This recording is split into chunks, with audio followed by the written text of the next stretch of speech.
Hi, my name is Evan Wells. I am currently an American Studies and Media Studies student here at Carleton College in Northfield, Minnesota. As part of my senior comprehensive exercises, I've put together a small film for you on the subject of Yehoah 13 and the Brotherhood of the Source, which is a story of one 1970s Los Angeles guru and his rock and roll band, as well as his utopian vision put into practice, which is what some may call a cult, others a new religious movement, or more generally, a commune. With the help of my school, I spent close to a month traveling the west coast of the United States and on into Hawaii to locate and interview former members of the group, as well as their current reformation as the Source Foundation, which is a corporation with issued stock. To an outsider like myself, first approaching the Source family, this all seems a bit odd, a bit off the wall, a bit outside the box, so to say, but nevertheless fascinating. So with this film, and with myself acting as a bit of an intermediary, I'm going to attempt to show what all I've come to learn about the Source, and its first in command, Father Yod, aka Yehoah, or the man formerly known as Jim Bakker. And so, my friends, I now present to you a retelling of the tales of Jim Bakker and the Source family as they were introduced to me by former members of the group, who I will introduce by name as we move along in the film. So without further ado, let's take a look.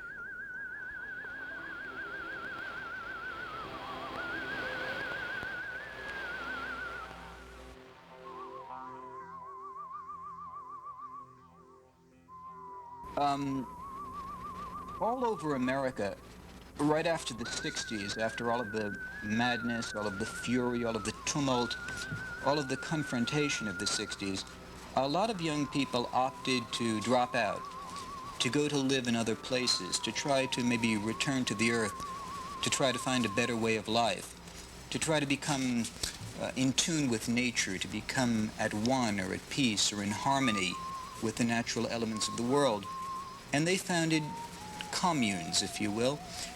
Today in America, there are about 1,000 or 2,000 active communes where people still are living together communally, raising vegetables, crops, primarily vegetarians, having children collectively, and trying to exist in a culture divorced or separate from the conventional American culture.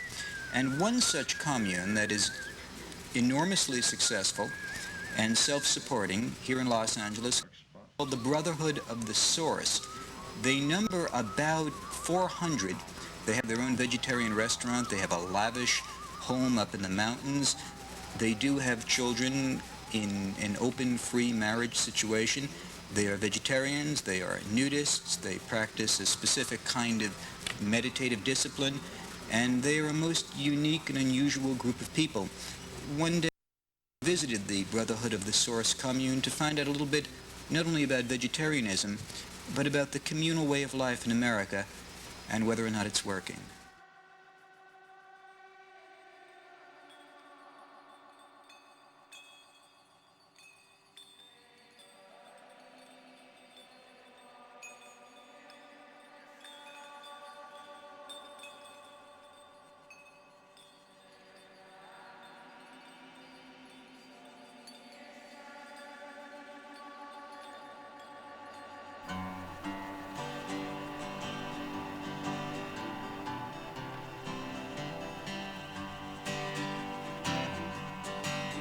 Well, all these words I say you must believe, my friend. Though we go our separate ways, we all will meet again. On another day, our roads will finally end the same.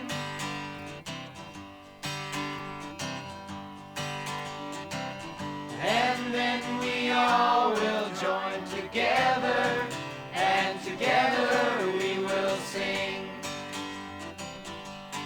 La la la la la la la la la la la la la.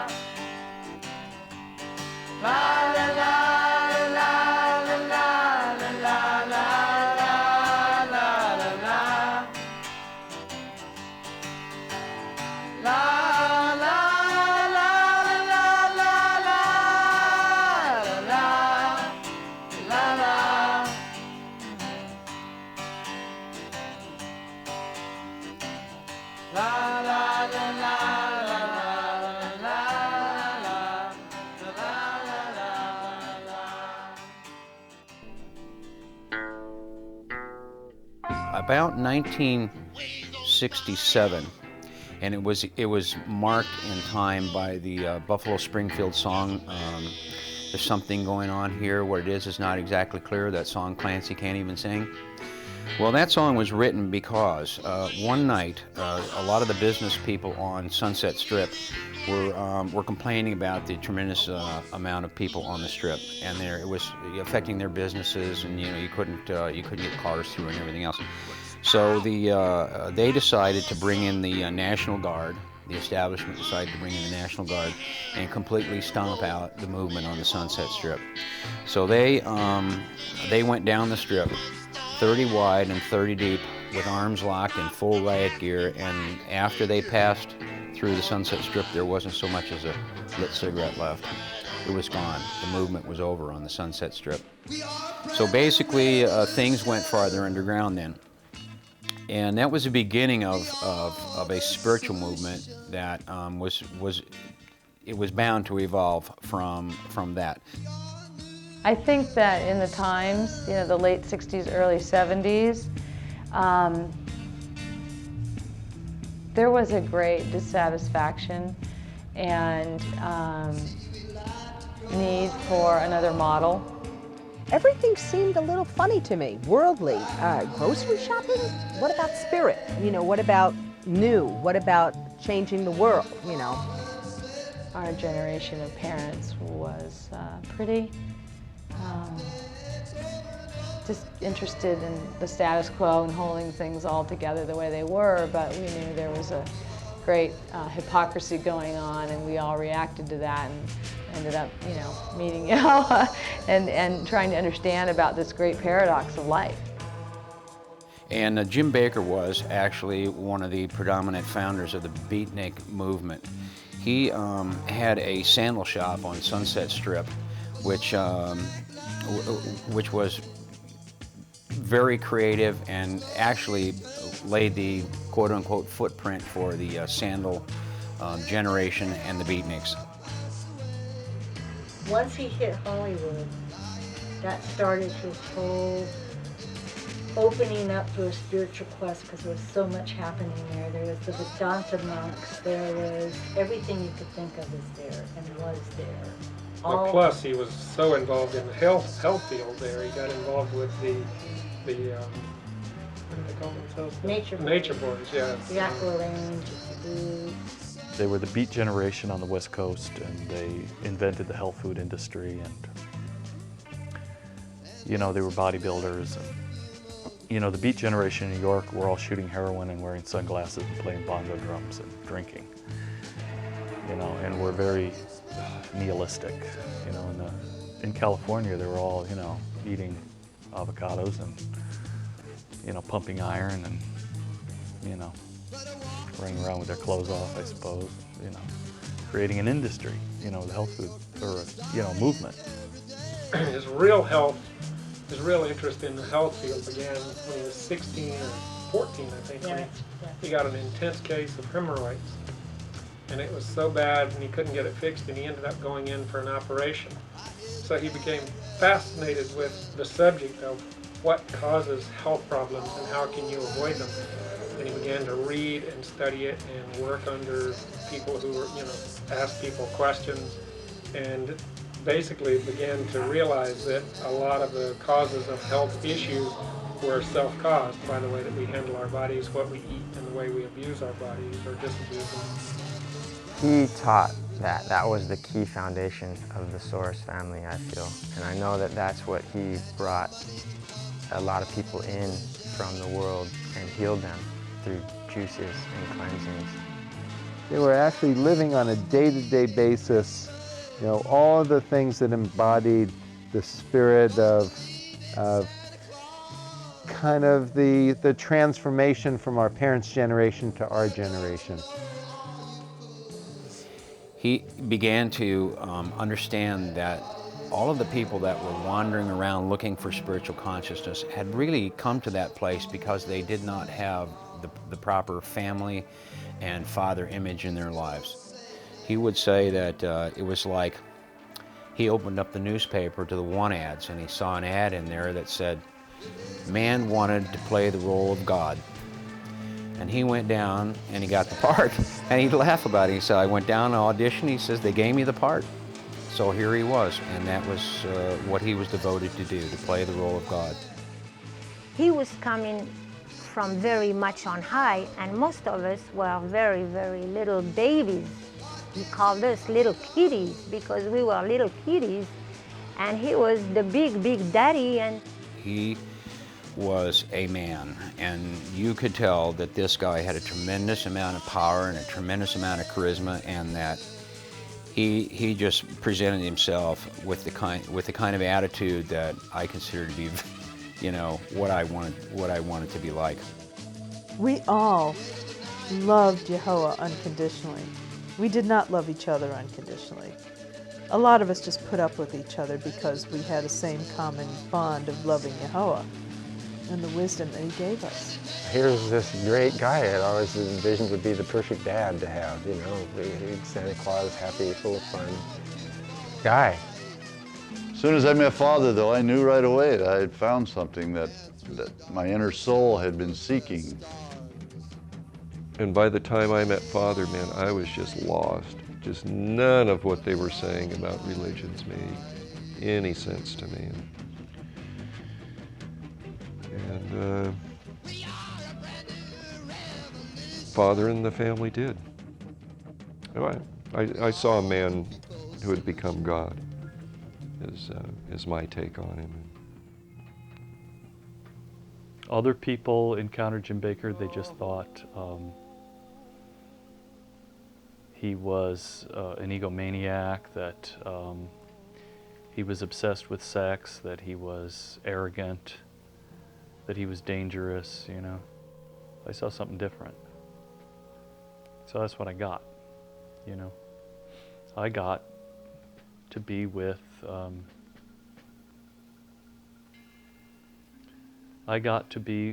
God as my Father. I was utterly convinced, you know, that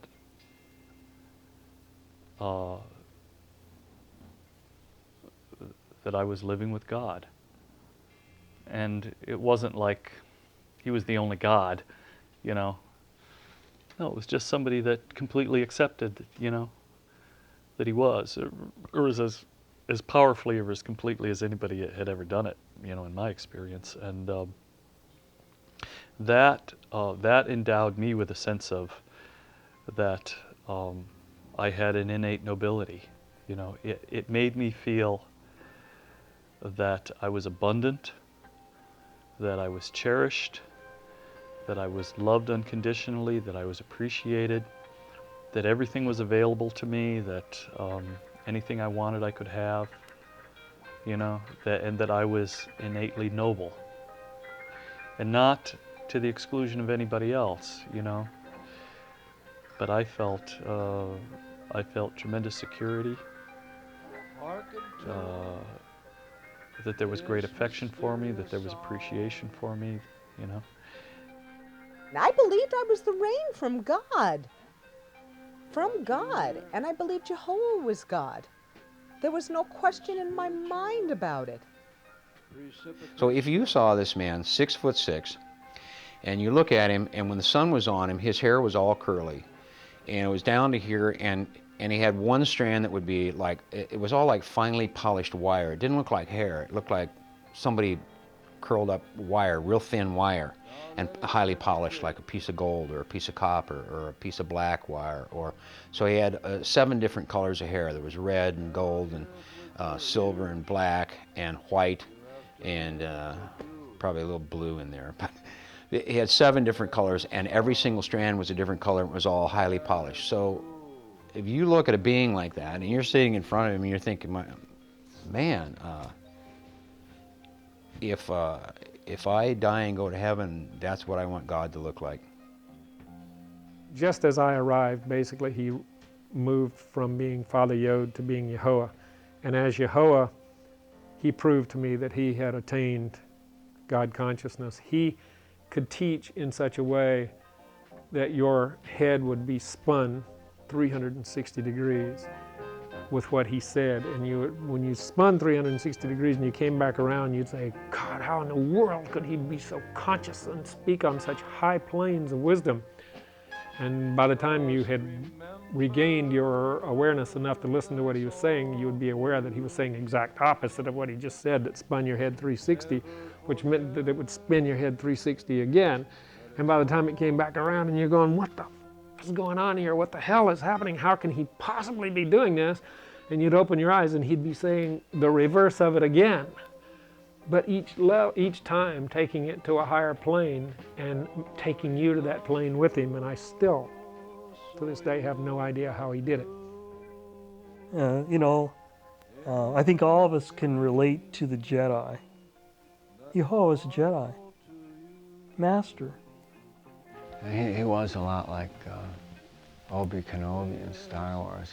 He was totally cut from that same cloth, of the Wayshower, the Hermit, and the Tarodak, who never sought large numbers of followers, but he was always into equality, not quantity, equality. One day with Yahuwah is it's like 10 lifetimes with the greatest kings on earth. He wasn't really concerned with being polite. He wasn't really concerned with tiptoeing around people. He just said whatever he felt like saying. And I never heard him say anything that wasn't right on. Although he was a very imposing person with his demeanor and his fancy suits and his cane and his beard and his fedora and his fancy car with YHVH for license plate. I'm trying to think of the name. What's the fancy Rolls Royce? He had a Rolls Royce. And he was a dapper man about town, known among Hollywood circles. Father was always in full control. He was the creator, the controller, the director, the producer, and anything that went down, whether it was with his women, the family, the way things came down, it's because that's the way he wanted it, and that's the way it happened. I have never been of the mind that he was Jesus incarnate, but my own feelings are that there are many people who come to this earth that just are more enlightened than others, like Jesus, like Buddha, like Moses, like Krishna, and like so many others that probably never even got to be famous. And Yahuwah is definitely in that crowd, he was one of those beings. We had one person there who had attained it. And most people will think that this is a sales job, that I'm trying to convince someone of something. No question in my mind, that man had attained God consciousness. I have to tell you, I spent 8 years with this man, and never once, not one moment of one day was I ever disillusioned by anything that he ever did. Here comes Father, pulling up to the free concert that the family band's giving in yellow, cream-colored Mercedes, 4-door. And of course, the doors open and the women jump out, and as the car comes up, the women especially, the guys are kind of sauntering over, but the women are in a rush to get over to the car. And they're all like jumping up and down like Watusis, man. They're so high on the electricity. And Father's Father, man. I mean, if you ever got the chance to see this man, this is like, well, first of all, anyone who can levitate 30 women off the ground, make them jump up and down without doing anything, without trying, has got my vote. But he was just the heaviest dude I ever met. Jim Bakker had, he's an Olympic champion. He had a life before he went and started his spiritual path, which was a spiritual path then too. He had a really incredible, flawless reputation.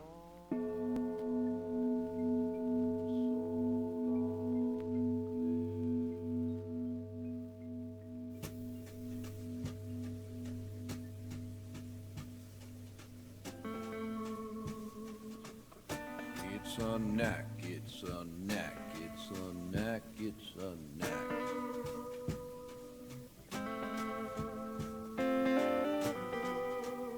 And I learned it one time in that old shack of mine, alongside the railroad track. I learned the knack.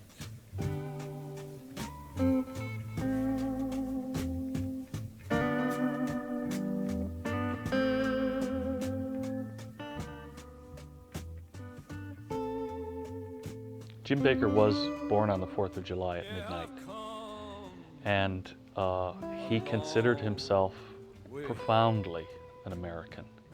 What he told us was that he had been abandoned by his own father, and he sought all of his life for a father figure, never found one, until he ultimately realized he had himself become the ideal that he was looking for.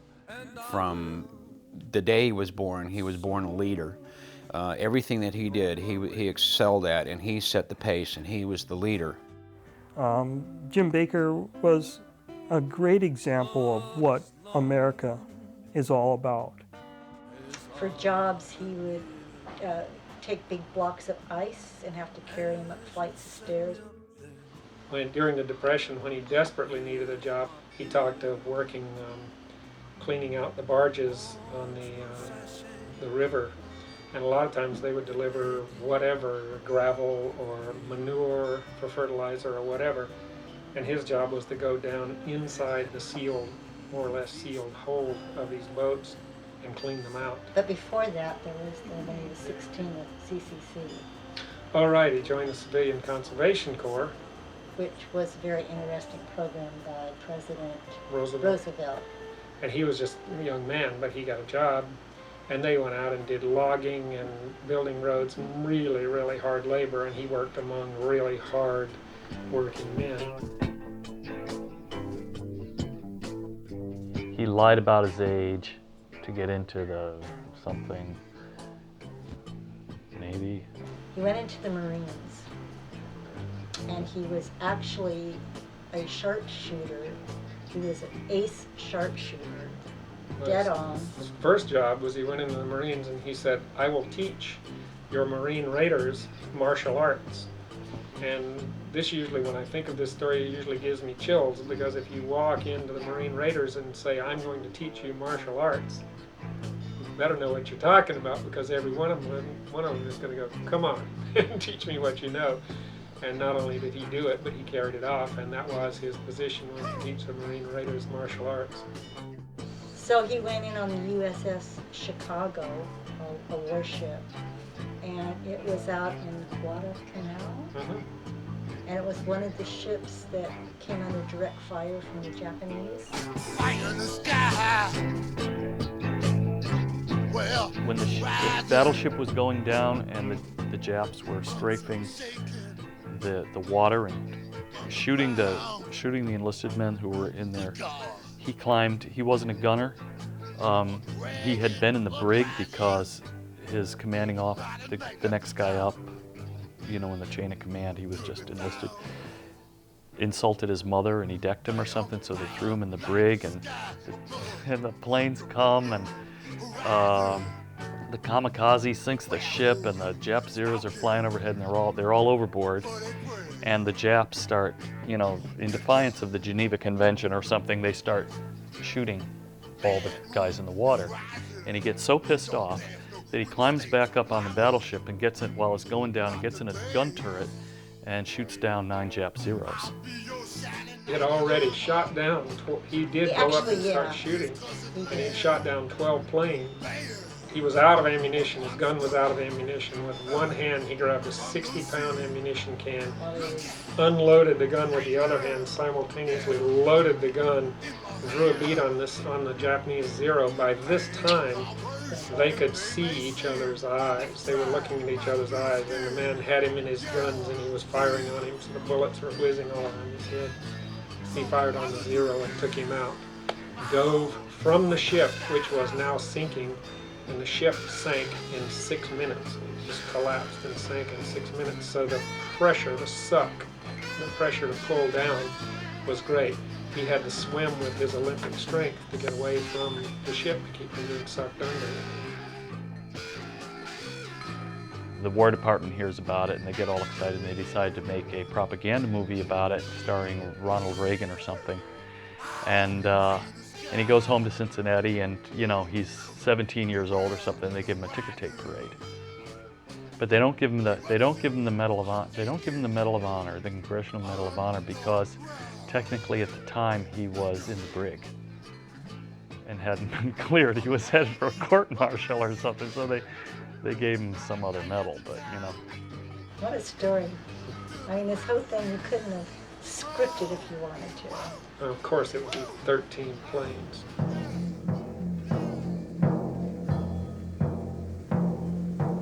Well, he came back and he opened an exercise gymnasium. A lot of people call it Baker's Gym, for Jim Baker. And to promote himself, he challenged, what was it, Wild Bill Ferguson? Was theoretically the judo champion of the country at that time. And he challenged him to a public match. And they got into the ring and Jim Baker took him out in 17 seconds. And that's when he heard about the call for an actor to play Tarzan. Hollywood.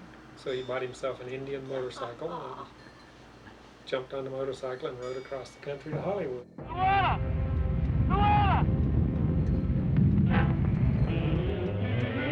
They said they'd call him back? Yep. They said, looks good, we'll call you back.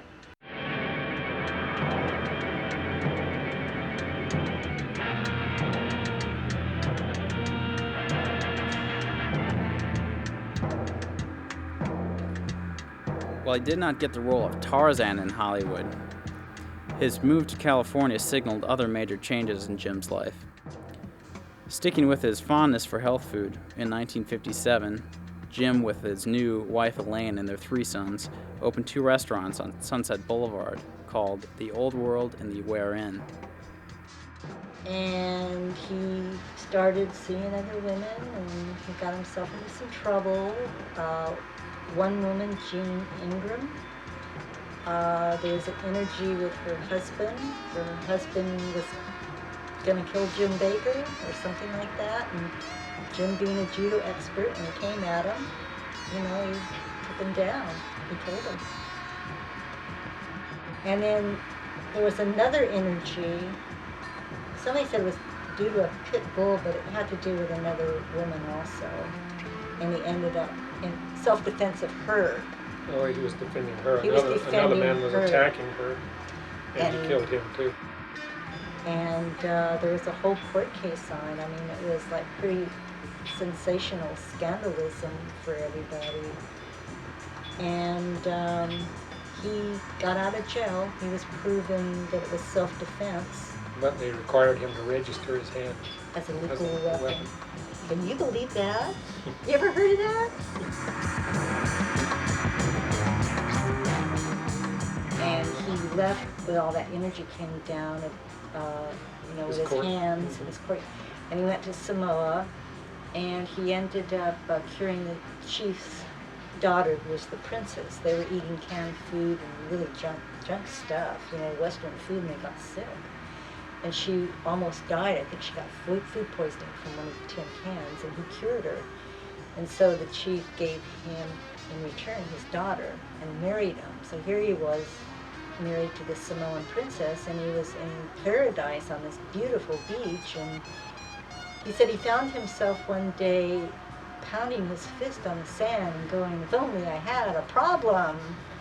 And then he knew he had to move on from that energy too, so yes, he left his Samoan princes.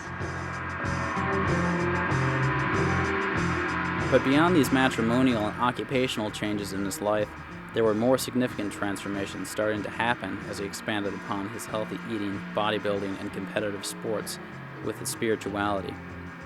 He became a Vedanta monk at this time, which was to be the first of many explorations into Eastern, Middle Eastern, and other more alternative religions.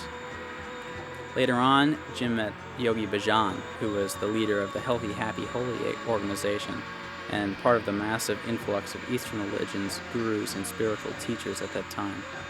But in this movement was one of the founding fathers of the whole entire spiritual and meditation movement, which was Yogi Bhajan. He was a very powerful yogi. If you did enough of the yoga and you followed the practices and you did all the meditation, you would have the experience of your kundalini rising up your spine and you would become illuminated. Eventually becoming a Sikh himself, Jim was a devoted student and considered Yogi Bhajan to be his spiritual father for the rest of his life.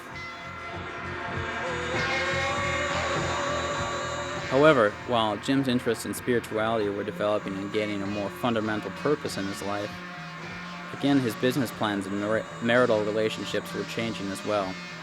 And when the Ware Inn and the Old World restaurants closed, Jim split with his second wife, Elaine, and filed for divorce, after which he married a French girl named Dora, with whom he started a new restaurant called The Source in the early 1960s.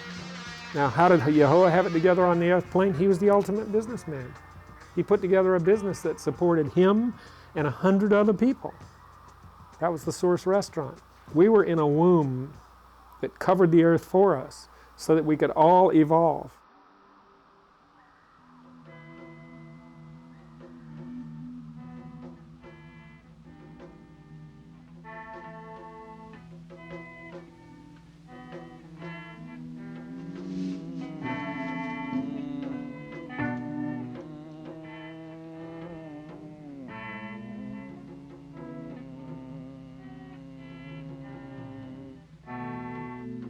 While Dora had helped Jim start and run this extremely popular restaurant, they eventually divorced as well.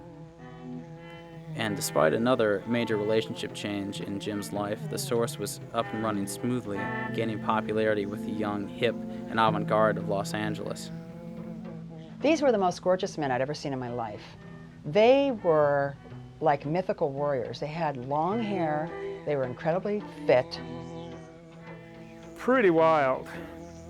Pretty wild. Bunch of guys with white robes and long hair and beards and a bunch of unbelievably beautiful women working around this restaurant. Obviously, they were talking about health and community and family and spirit and life and love and expressing that in a way I had not, really seen with any real consistency, And it was the best food I've ever had in my life. It was always emphasized that you eat the purest quality food and raw food if possible. Best biological protein for man is the sunflower seed. And this is what forms the basis of our protein, along with raw cheese. You must have an overview or an overthought as to why more people are not vegetarians. Is it just lack of information, lack of knowledge on the subject? What holds people back, do you think? I think most are victimized by their conditioned tastes. We don't find it necessary to kill another sentient thing for our food. God sets such a bountiful table that there's no need for it. It takes 21 pounds of grain, for example, to make 1 pound of beef. We would have more than enough food to feed the world many times over if everyone would become vegetarian. At this time, Jim was also achieving a luminary sort of reputation in Hollywood, as his restaurant was a common hangout for the celebrities and movie stars. The Source restaurant was written up in national magazines as being making more money than any restaurant in the country per square foot. And it was a natural food restaurant, a health food restaurant in those days. The Source was a tremendously successful restaurant. We were making $10,000 a day in that restaurant. We had a brand new Rolls Royce. We had 8 brand new Volkswagen vans that we purchased. We made a ton of money. The restaurant was operated in a very unique fashion, an amazing way to run a business, because it was done with what we call life, mind, truth, and love. We were phenomenally dedicated and worked very hard to turn out probably some of the best food that was ever produced in a restaurant. In the midst of his early success and popularity, Jim met and married another woman named Robin who, while she was 20 and Jim was 47, remained a major part in his life for the next 6 years.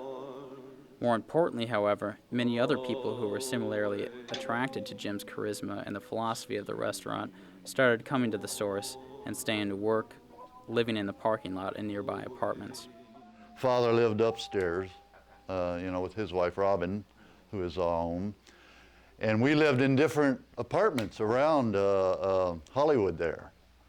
And we would just come to work every day and do our meditations and do everything that we did. So during the first couple of weeks, a few people started to come, a few more people started to come, and then after about a month or so of these teachings, there was probably 30 or 40 people that came on a regular basis. Because there was a tremendous spiritual movement going on, and all of these people were still looking for a way to expand their spiritual consciousness. So we did just that. On Sunday afternoons, on Sundays we closed the restaurant, and we moved out all the tables and chairs, and we began to hold meditation classes. In this way, the Source was coming to have a strong community feeling to it, centered on Jim Bakker, his beliefs, and his freely offered wisdom. To honor Bakker and to allow for a space for him to teach his spiritual knowledge, a temple made of redwood logs was constructed behind the restaurant by Sunflower, one of the first and principal students of Bakker, who also migrated from Yogi Bhajan's classes. Here, religion, business, and community were all coming together around Jim Bakker. The foundations were laid for him to become the significant spiritual teacher and leader that he envisioned. Then in 1971, Jim traveled to India with Yogi Bhajan and had a revelation. According to the Source archives, he was traveling down the Ganges River wearing a robe and a Sikh headdress. Someone on the boat asked him if he were a Hindu or a Sikh. At that time he threw his headdress in the river and he said, "Neither a Hindu nor a Sikh will I be, for my soul is universal and free." Everybody in the boat fell at his feet. Yeah, all of a sudden he became the new guru. And they all followed him around the whole time he was there. I think that's when he began to realize that Yogi Bhajan was not going to accept responsibility for being God or Father, and someone had to.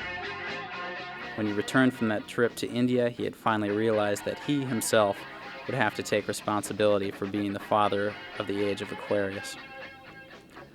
Although Jim viewed Yogi Bhajan as his spiritual teacher and as God in human form, the guru did not want this sort of role or responsibility. And so while Bhajan remained his teacher in many ways, Jim had decided to break away in a sense.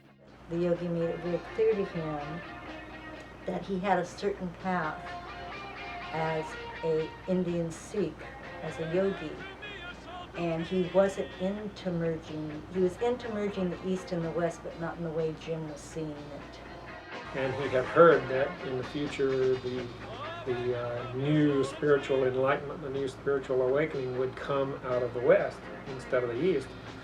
So he began to take responsibility for himself. And when he came back and the group was forming and they had run the restaurant so effectively, and with all of the cosmic things that had happened to him in England or in India, he began to realize that he was that father and to take responsibility for that fatherhood. And therefore, the Source restaurant and the group around the Source, the Source was the beginning of it all, and the womb in which it was all basically formed and matured. For Bakker, it was now his obligation to take on this newfound responsibility of leading the world into the New Age, to peace and spiritual enlightenment. Now merging East and West, Bakker decided not to follow one certain tradition or religion when he returned to Los Angeles. He instead would speak the truth in all ancient religions and teach them with his own spiritual knowledge and style. This is when Jim Bakker became the Father himself, where he understood himself as the hand of God and was Father Yod. So as he became more and more involved, he began to change his name because you couldn't call him Jim Bakker anymore. Jim Bakker was dead and gone. He had died and been reborn. And this is what they talk about, how you can die and be reborn again. And so here you have this restaurant, and you have 30 or 40 people walking around in white robes, and you have a guy calling himself Father Yod. I mean, to me, that would sort of spark some imagination in people, you know, going, I want to know what's going on here.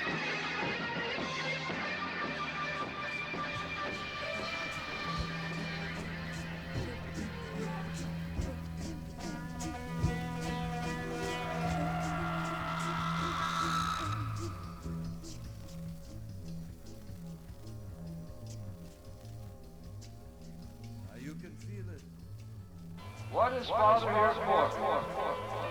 He is nothing but a connecting link in nature.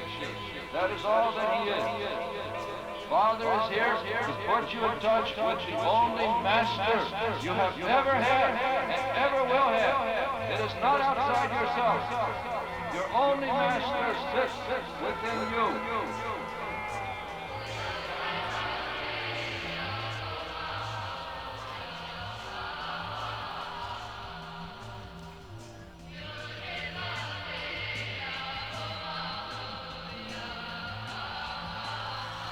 By chanting his name in 2 great cycles in that manner, we complete a circle. We close the energies between the negative and the positive forces. We bring pressure to bear upon the solar plexus, for there is spiritual mind. Man has 7 component body parts. His physical body, his pranic body, his etheric body, his subconscious body, his conscious body, his spiritual mind and spirit. Ultimately, man is spirit. Man is out of balance now. That is the problem. Bring the body into balance. Man has but to stand, assume the star exercise, or sit with the 2 knee points out to the points of the star. Extend the arms to the side. Left hand up, right hand down.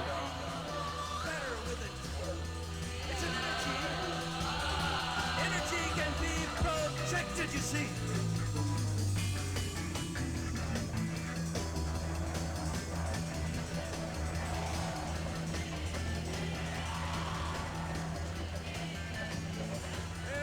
Jim Bakker was now more than just the boss of the restaurant or father figure to its employees. He was Father Yod, and the group is now the Source family, the Brotherhood of the Source. Whereas before most of the employees at the Source lived in vans outside of the restaurant, now the excelling business provided for renting a large house for everyone to live in. While Father Yod and Robin still lived above the restaurant, this new house, the Mother House as it was called, allowed for all the employees and devotees to live together in a communal setting where they could eat, sleep, and learn together. And they decided to get the Mother House, and which was the Chandler Mansion. which was in the Hollywood Hills. a huge. It was part of the Hearst newspaper dynasty, and it was just huge. It had 3 stories with the maids' quarters were on the 3rd story. And elevators and Olympic-sized swimming pool with garage with quarters above the garage. So that's where the children lived, and it just turned out to be fabulous. It was in this way that the focus became more specifically about the religion rather than the business, or rather that the restaurant was really just their spirituality and occupational practice. But beyond the new ordering of the group and its now explicitly communal orientation, the religious teachings and practices of Father Yod and his followers changed little from before in terms of content and daily rituals. A lot of this was centered not so much on his experiences with Vedantism or Sikhism exactly, but rather more on his theosophical ideas. Freemasonry, Kabbalism, and other mysticism.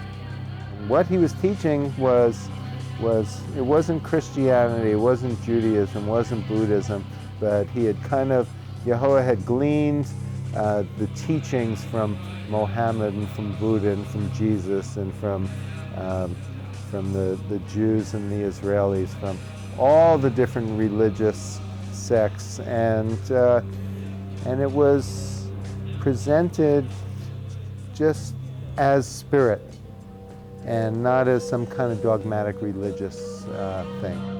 I mean, Yehoah used to joke about the fact that we were getting a college education in the occult.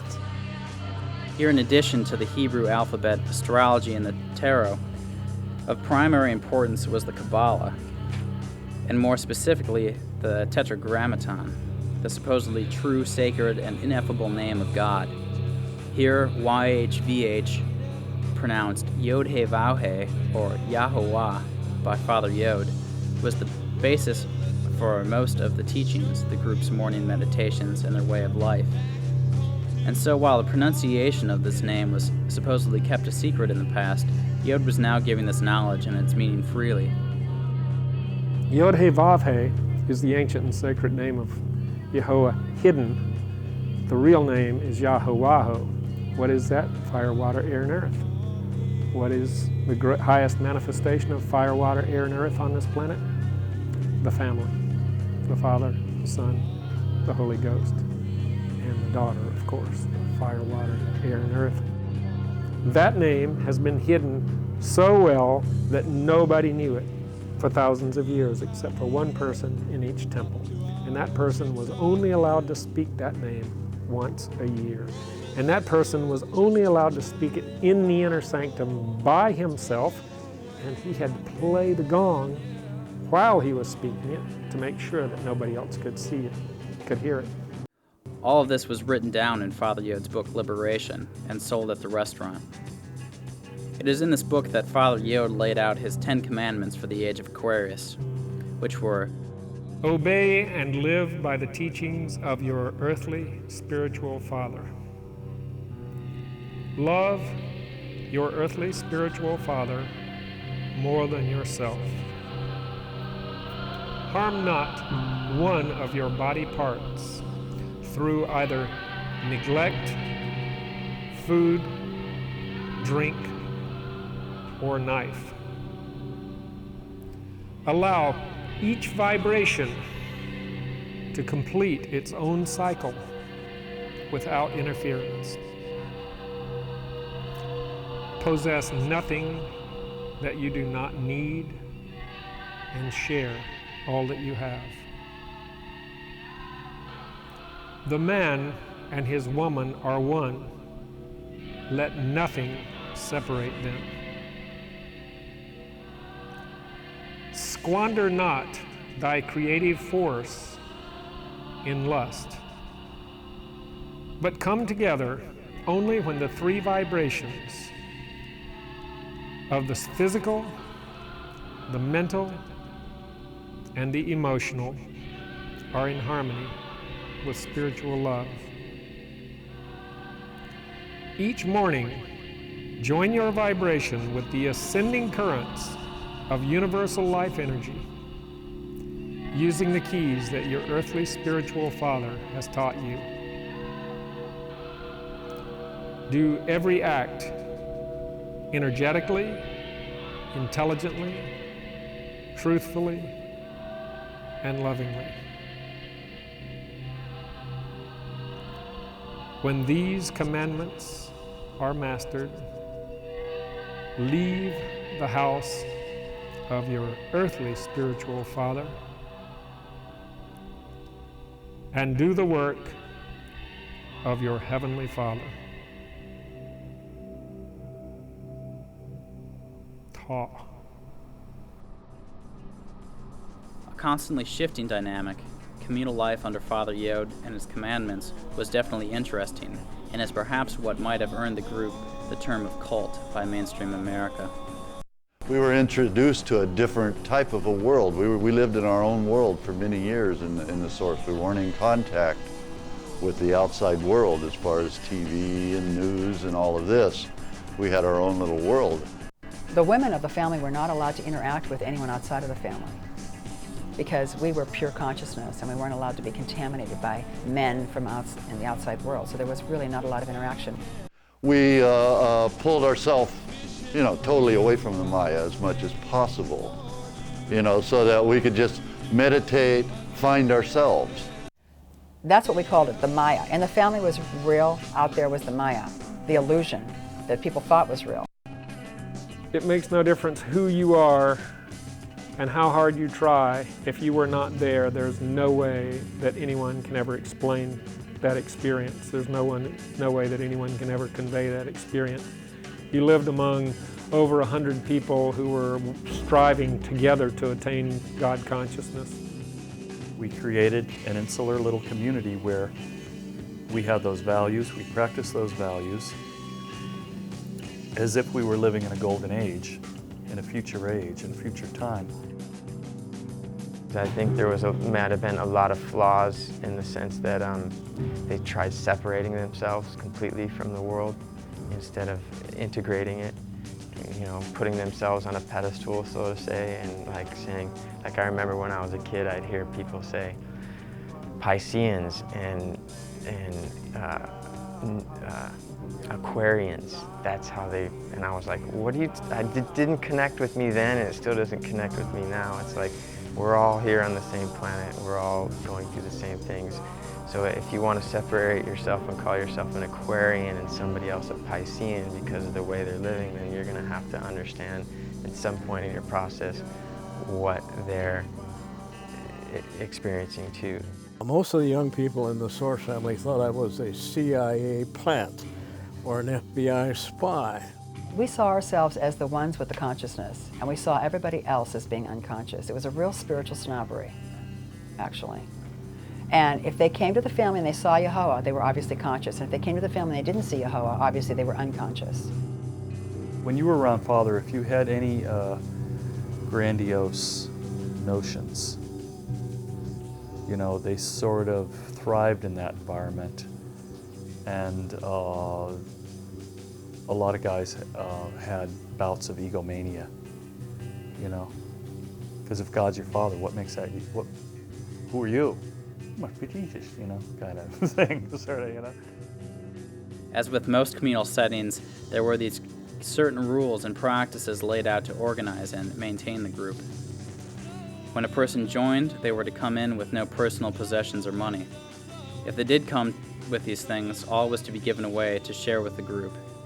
Usually we had to be chanting for 1 month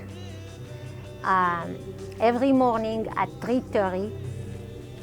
From 3:30 to 4:30 we had to chant for an hour. We had to be vegetarian. And then after 1 month we would come back, and if we pass this test we would be accepted. You give us your word that anything you learn in this situation you will not disclose to anyone without our approval, upon penalty of never being able to forgive yourself. You know, nobody ever forced anybody to do anything, except we all were each other's higher consciousness or brother's keeper, or you know, it was like you had 140 pairs of eyes on you all the time, so you had to keep yourself always on your toes. A lot of them were disowning their biological family, and I know that might have been okay for their process, but I think it also created some confusion in which they had to go back later and heal. You know, I didn't really give up my earthly family, what we call flesh family in the Source family, but I wanted them to be with me. I felt I found the answer to no more cancer, no more sadness. I found the answer to life. So, needless to say, when you came in and you joined the Brotherhood of the Source at that point, your name was taken away from you and you were given a number, because that was part of, now you had died and become born again, and you were given a new name and a number, and your number was written in the book. In addition to name changes, there were also revolutionary modifications of sex roles and broader male-female relationships. And then Yehoah started, well, Father Yod, he took another woman. And that was pretty controversial, but of course we didn't think anything of it. It was time, Father said, to do relationships in a different way. Most obvious in the social modification was Father Yod's acquiring wives: Isis, Peralta, Harvest, Ahom, Prism, Tantaleo, Astral, Macushla, Aquariana, Galaxy, Venus, Lovely, Hypatia, and Heaven. This was possible because of Yod's principle called the law of correspondence. As Isis wrote it and explained it, the most revolutionary concept that he introduced into the family was liberating all women. He raised women up as God's first creation and allowed each woman to do as she pleased, choosing her work, choosing her mate, freely expressing her soul as the creative force of this universe. This freedom resulted in many women choosing him.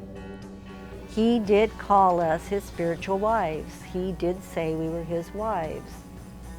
Legally we weren't, spiritually we were, and as far as he was concerned, we were.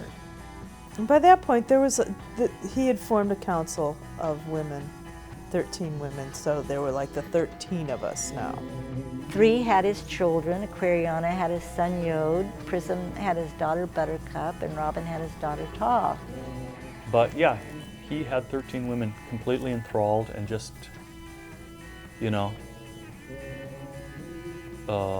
with no overt signs of jealousy or competition or anything. I mean, that's an enormous feat.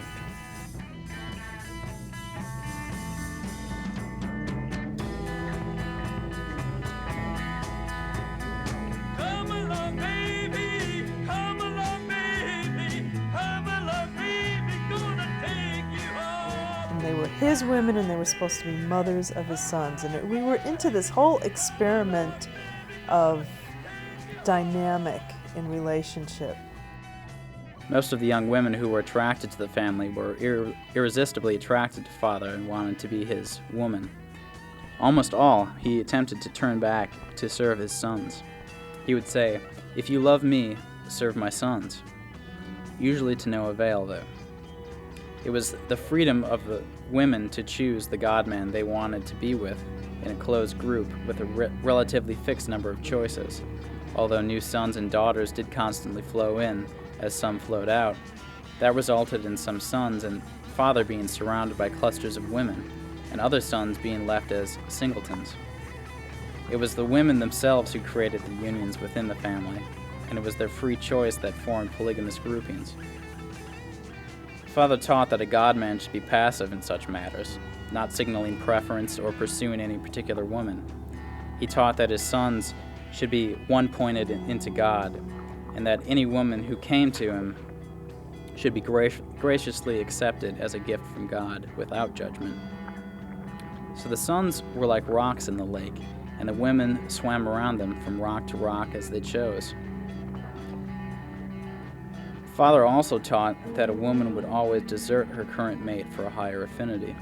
Thus a man could not hold on to a woman and must allow her to come and go as the fluctuating pulse of the creative force of God.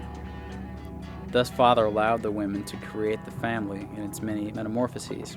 He had an ideal, he formulated an ideal reality about how women and men would get along harmoniously, and then that's what he taught, that's what he imposed, and he could actually pull it off. Because before his death, he had 13 women that were totally devoted to him. But, you know, the women,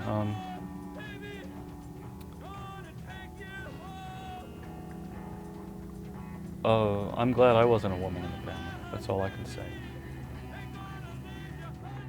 You had to be taken care of by one of the men in the family. It wasn't like you could be just, you know, your own being. You had to be a satellite around, because that was part of the structure of the family. You know, the man and his woman are one, and the man takes care of the woman, and that sort of thing.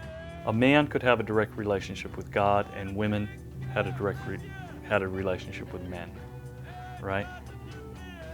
And at the same time, at a point in the family, he acknowledged women as God, right?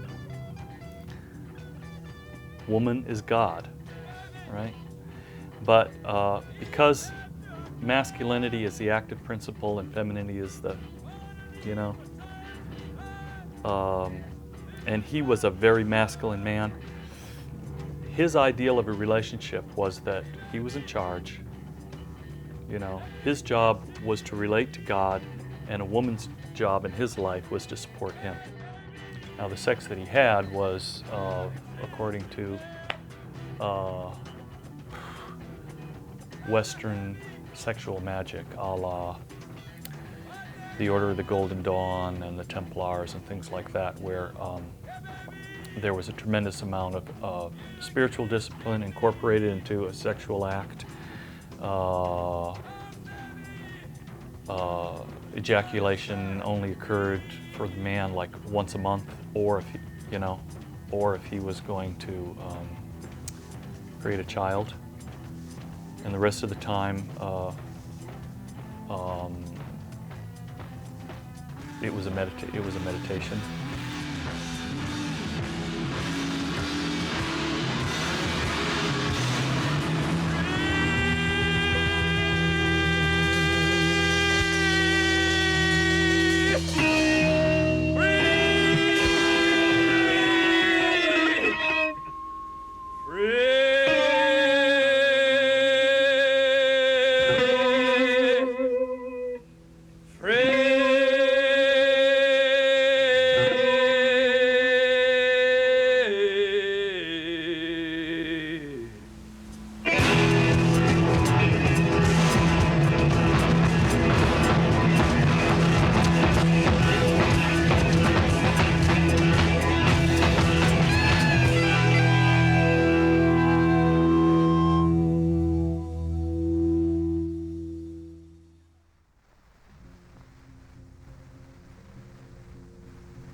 As the dynamics and freedoms of the group developed, so did the commune itself, moving from the mother house to another mansion in the Hollywood Hills called the Father House. Business was doing very well, and this economic comfort allowed for the experimentation, extravagance, and expansion of the Source family. And then they wanted the Chandler Mansion back. The family was going to move into it, so we had to find another house for the family. And Jodie Foster's dad was a real estate agent, and Lucius Foster was his name, and he worked with us and found us the Father House. And that's with cubby holes, or the beehives, where they were platforms, a board across the middle and dividers. We had top bunks and bottom bunks. Each person had a 4x8 piece of plywood, and if it were a family, a man and his woman then had two of them, so they could take out the divider, and so they'd have a bigger space and they could decorate it. And so having a family at that time was very valuable, because otherwise you were in this little dark hole. We got the penthouse. A really amazing time. There were like maybe 90 people, and what, one bathroom? And everybody had a toothbrush separately, and somehow 90 people processed with all the demands of nature, you know, of bowel movements and whatever. Some people were sleeping outside in the pyramid, a tent, and others were sleeping up in the attic. But we were actually, platforms. yeah, we were on a hillside that overlooked LA. It was fabulous, you know. So platforms were built like on the hillside, and people were, you know, sleep out there, and people had their little spaces out there. By this time, we had evolved to the point where we would have class every morning, 7 days a week, 365 days a year. We would usually get up at very early, maybe 3 or 3:30 in the morning. And it was easy in those days. It was easy getting up at that time because we'd see Yehoah, the family. It was so special. We would go outside and exercise and take a dip in the very cold pool in Los Angeles in the winter, and then take a cold shower. Take your cold shower, properly wet your head too, have cold on your head, you know. Then you'd come downstairs, you'd be dressed in your holy robe or whatever, and then have a wonderful cup of coffee. Just, oh, the best. And you'd have that, and then you'd wait for Yehoah.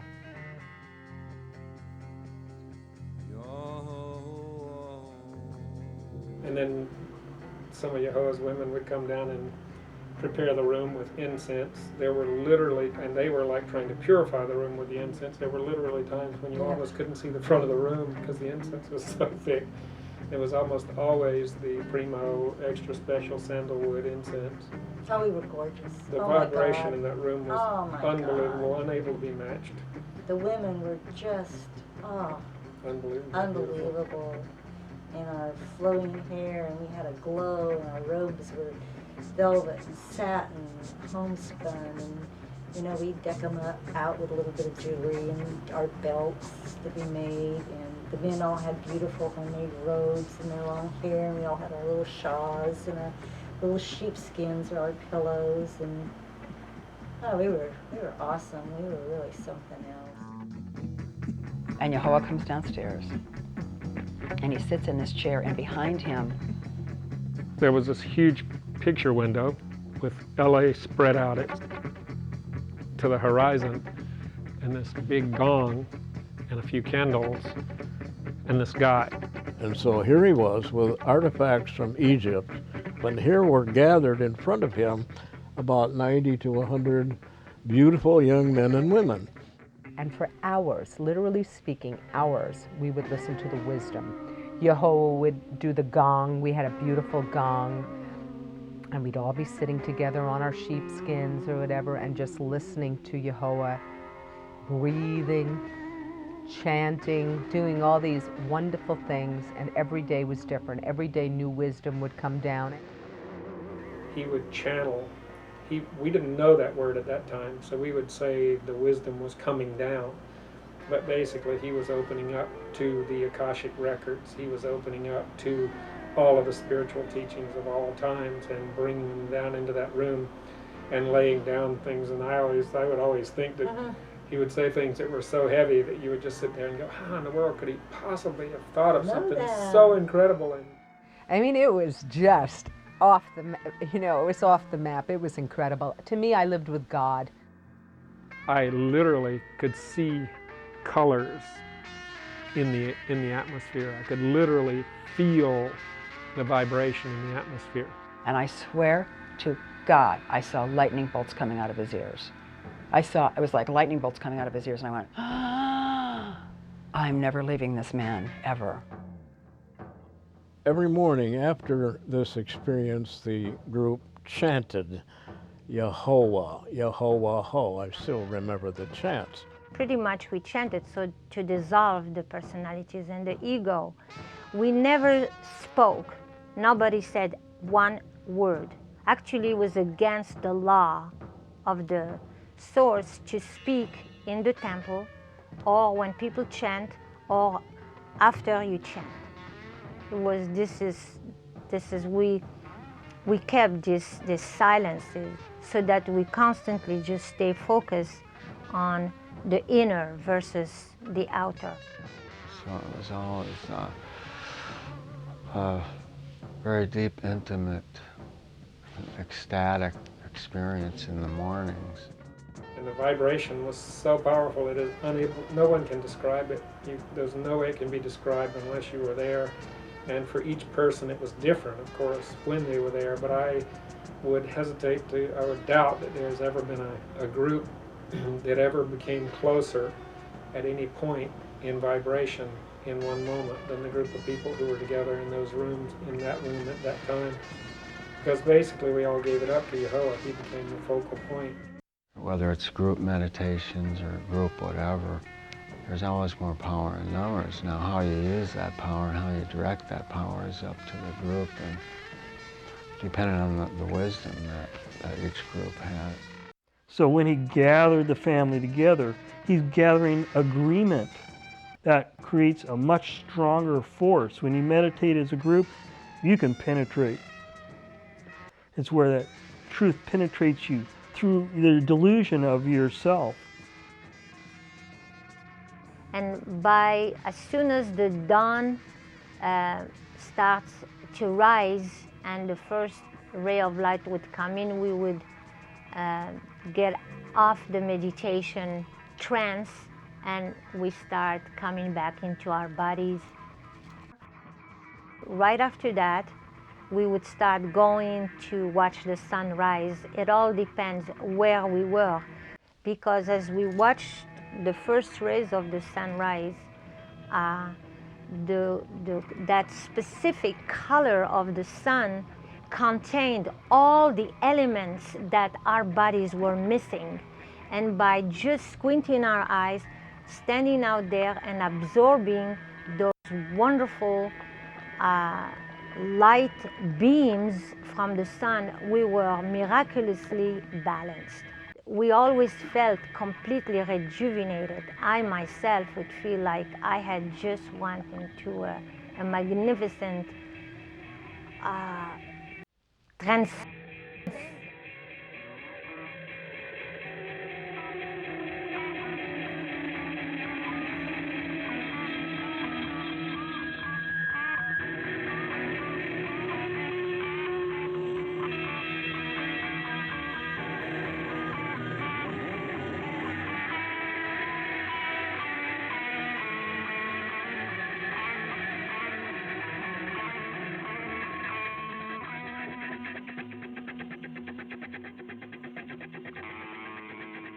Oh, one thing fun we used to do in the Source family was we would watch movies. And we would all get our blankets and pillows and set up in the sanctuary and lay down, because we just loved one another. And we would just watch, Yehovah would pick the movie out. It wasn't big Hollywood, could be an old movie, but that's what we would do together for fun. We would go to the beach, Venice Beach or Santa Monica Beach, and go for a hike in the park. We would have time for massages and swimming in the pool and doing our exercises with Yehovah, or hanging. There was like leisure.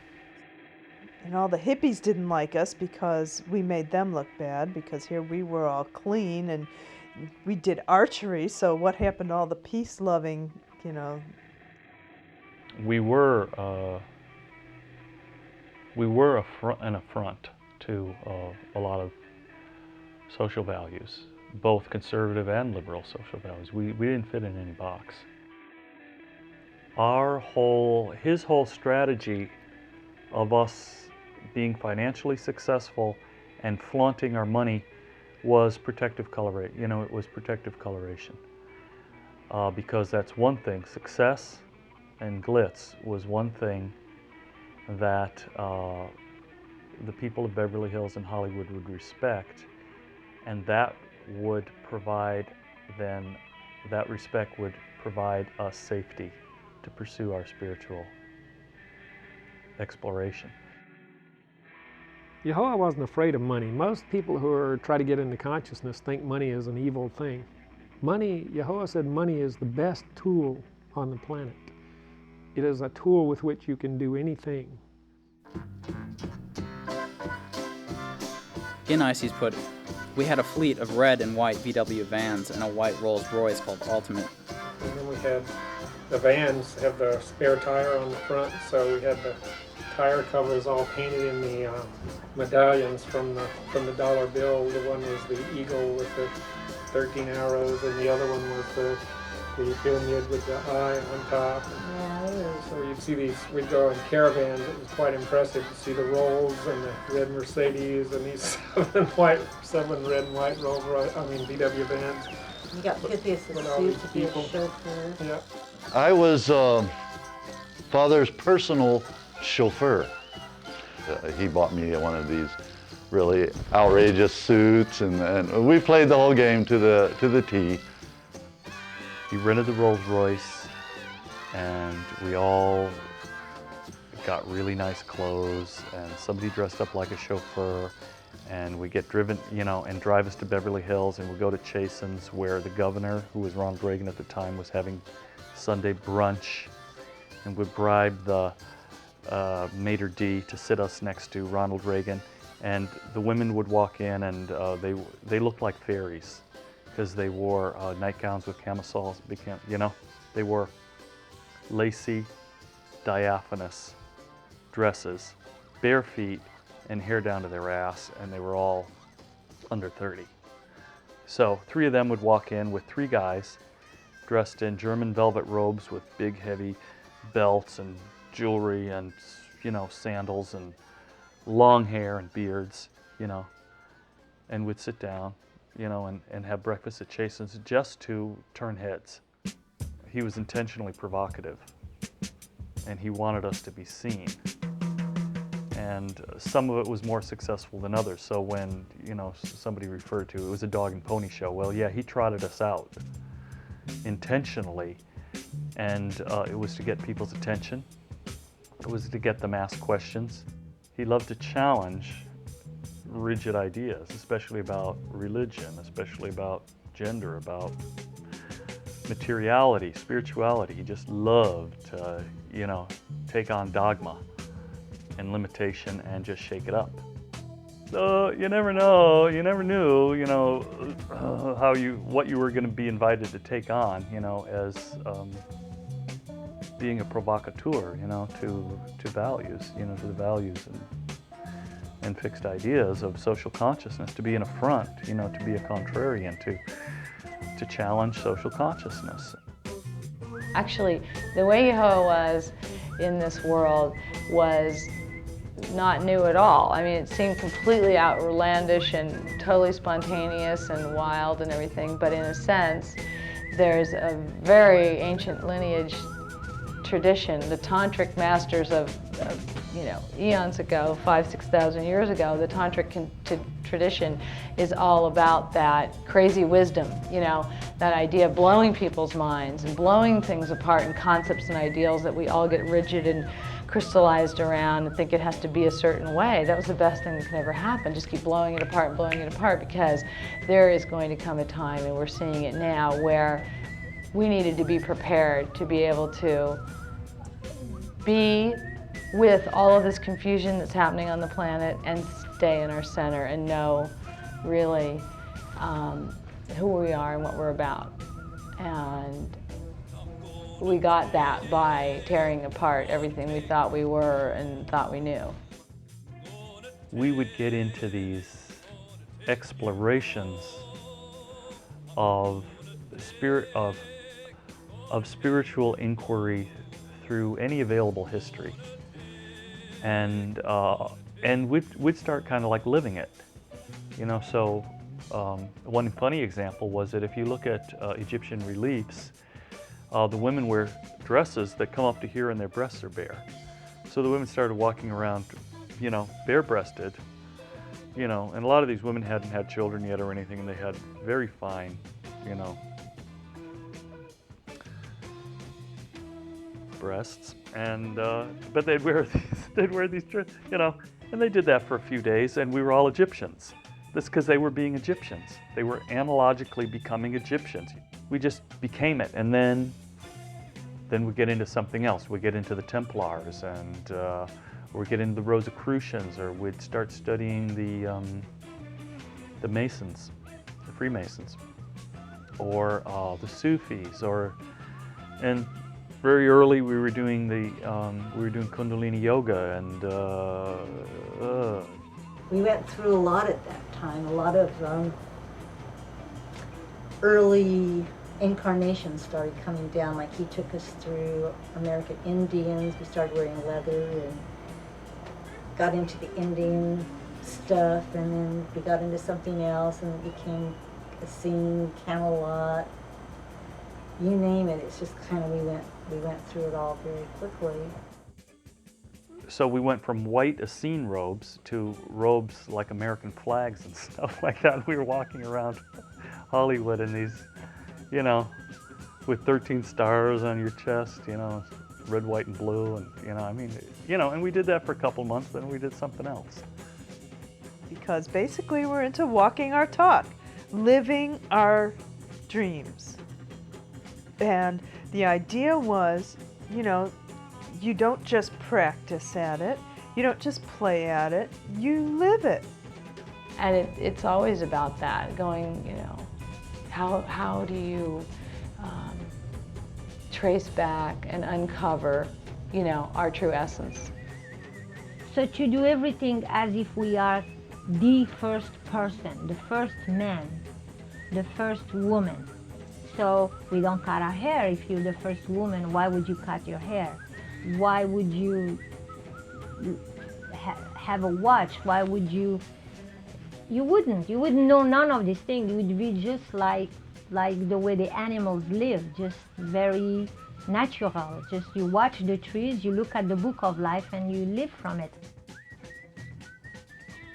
Then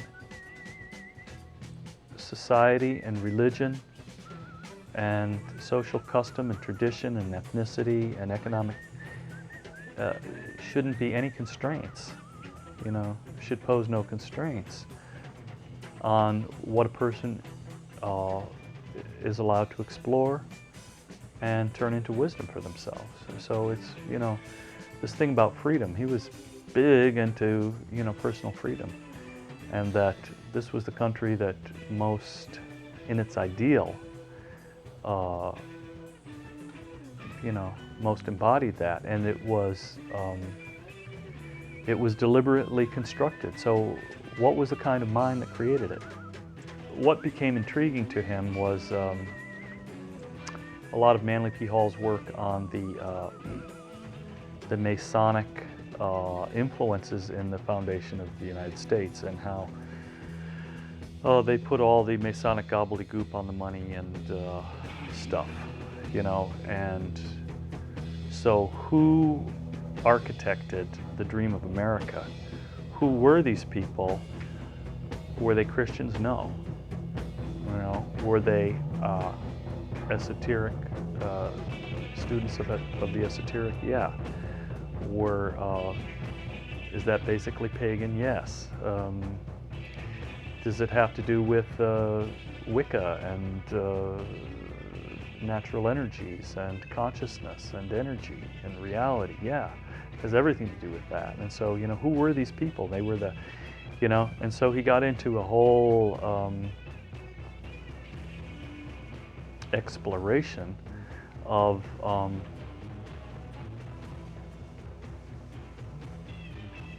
the unacknowledged occult, spiritual, esoteric founding of America. You know, who he tried to profile these people. Who were they? What did they believe? They were all 33-degree Mason. You know, every one of Washington's generals was a Mason of high degree. So, so what did they believe, and what were they up to, and why were they willing to put, you know, their lives, their destinies, their sacred honor on the line, you know, to create a country away from the control of the mother country? You know, why did they do it? So, and then, you know, what idealisms are guaranteed, you know, by our Constitution and by our Bill of Rights, and how does that distinguish America? What, you know, from other places, and what does that guarantee us? And I know that Yehovah is trying to show us in a very graphic way, you know, in a big dramatic way, some of those principles. And liberation was certainly a word he understood and used, and was seeking his own liberation.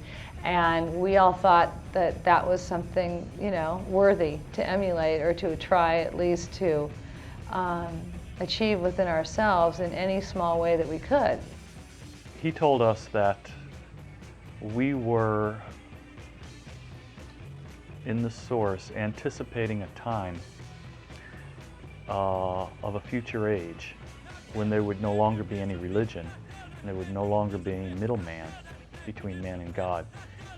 A person would be born with the understanding that they were God, and the only teacher that they would ever need would be their own father and mother. All right? No more religion. We realized that we couldn't live in the golden age, but we took the concepts that we imagined a golden age would be like, and we adapted them to our own time and place, which was the 1970s in West Hollywood, California. And we did it in the under the harsh scrutiny of the most bourgeois social consciousness that exists on this planet, which is the entertainment and music industry, you know, the home of the entertainment. The music industry, which is really the epicenter, the Rome of mind control, is it not? It was in this way that the band and musicians came about as an addition to the restaurant. First it was Father Yod and the Spirit of 76, then other incarnations of basically the same musicians under different names, such as Yehovah 13, the Savage Sons of Yehovah, and Firewater Air. All these groups except Firewater Air were led by Father Yod and Yehovah himself. The songs were all spontaneous and improvisational. The lyrics were channeled from unseen places by Yod. All this was made possible by converting the garage at the new Father House into a recording studio and band room. And then they turned the garage into a band room. Octavius came into the family as a drummer, and Father went, I have a drummer?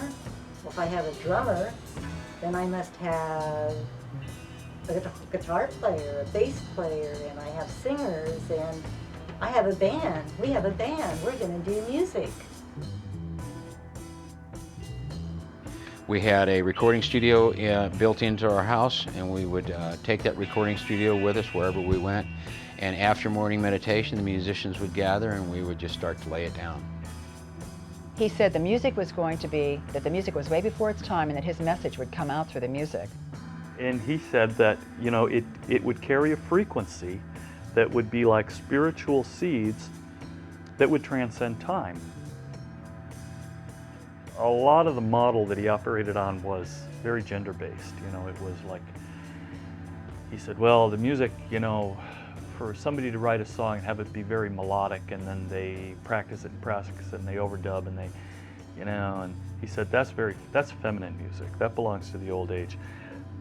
I'm going to express masculine music, and that it would be the antithesis, the polar opposite of what he called feminine music. That meant it was unrehearsed, that it was delivered spontaneously, that it was delivered with voice inflection, with no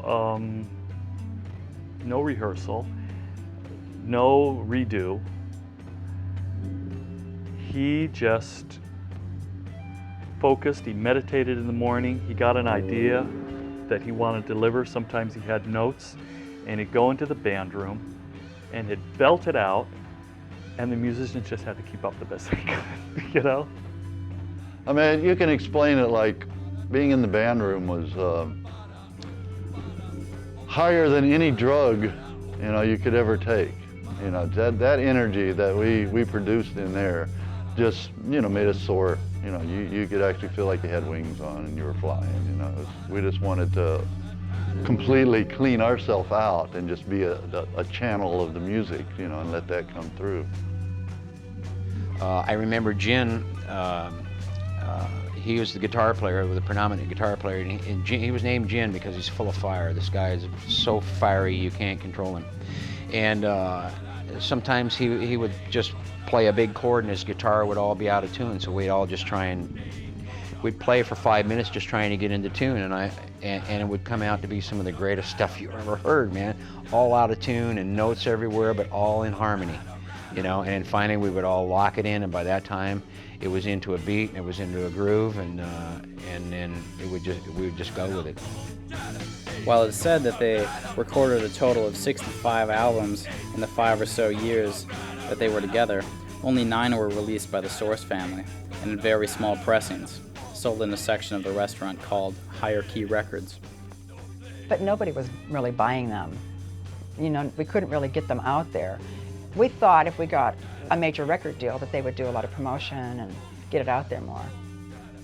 And we felt that the music would be the vehicle that we could, number one, be able to sustain ourselves with, and number two, well, actually, that's really number two, but they're sort of in tandem. Number two, being able to sustain ourselves, but number one, to be able to get the word out, that people would hear the music and hear the wisdom and become enlightened.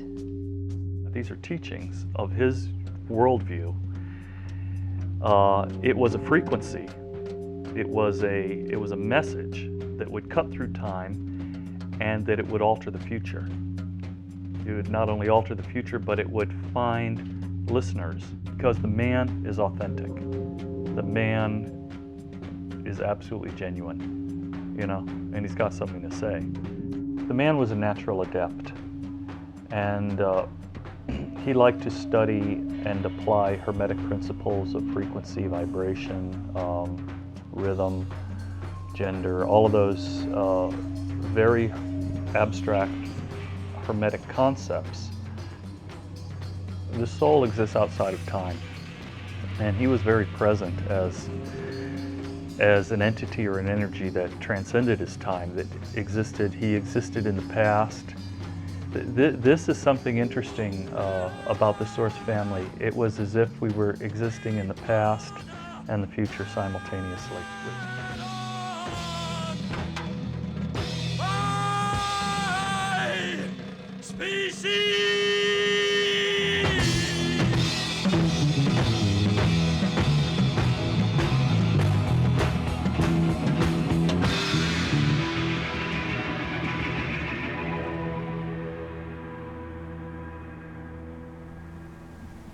You are magnificent.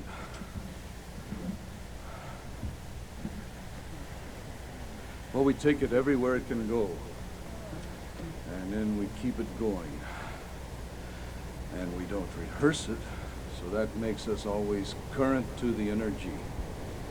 So we go without restriction, without the pain, without the remorse, without the regret that infects our society today. man has ratted on man. Himself. Into ripping himself off. Can you imagine such a ridiculous situation?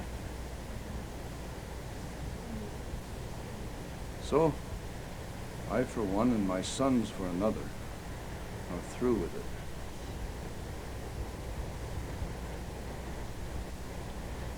We don't burn anybody.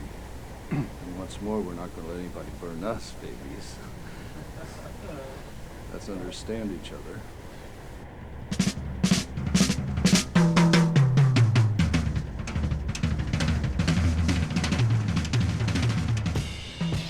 I think it was December 23rd of 1974. One of his sons came back from Arizona or somewhere, who was kind of a framed son, if I remember. Somebody who wasn't around very often. And he said, you know, so what are you doing here? And he said, well, I brought you a gift. He said, what is that? He said, I brought you peyote. So Yehoah did peyote for our class.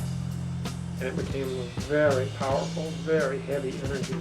And he actually went into the darker spaces. Not that he was being negative to us, but that he was recognizing the negative forces of the universe. And the class was finally over. It was a much more darker, heavier energy than we would usually experience in class. And we did chant and breathe and do our normal things. But after that class, I went out. I had to work at the Source that day, and then I had an appointment with the Licorice Pizza manager to try, which was a record chain at that time, to try to sell our records. And I went out on that appointment and I made some record deliveries, and I came back. And when I got back, Yehoah was moving to Hawaii. I mean, you were already packing stuff. The next day. We had class, and he was in a plane and gone the next day.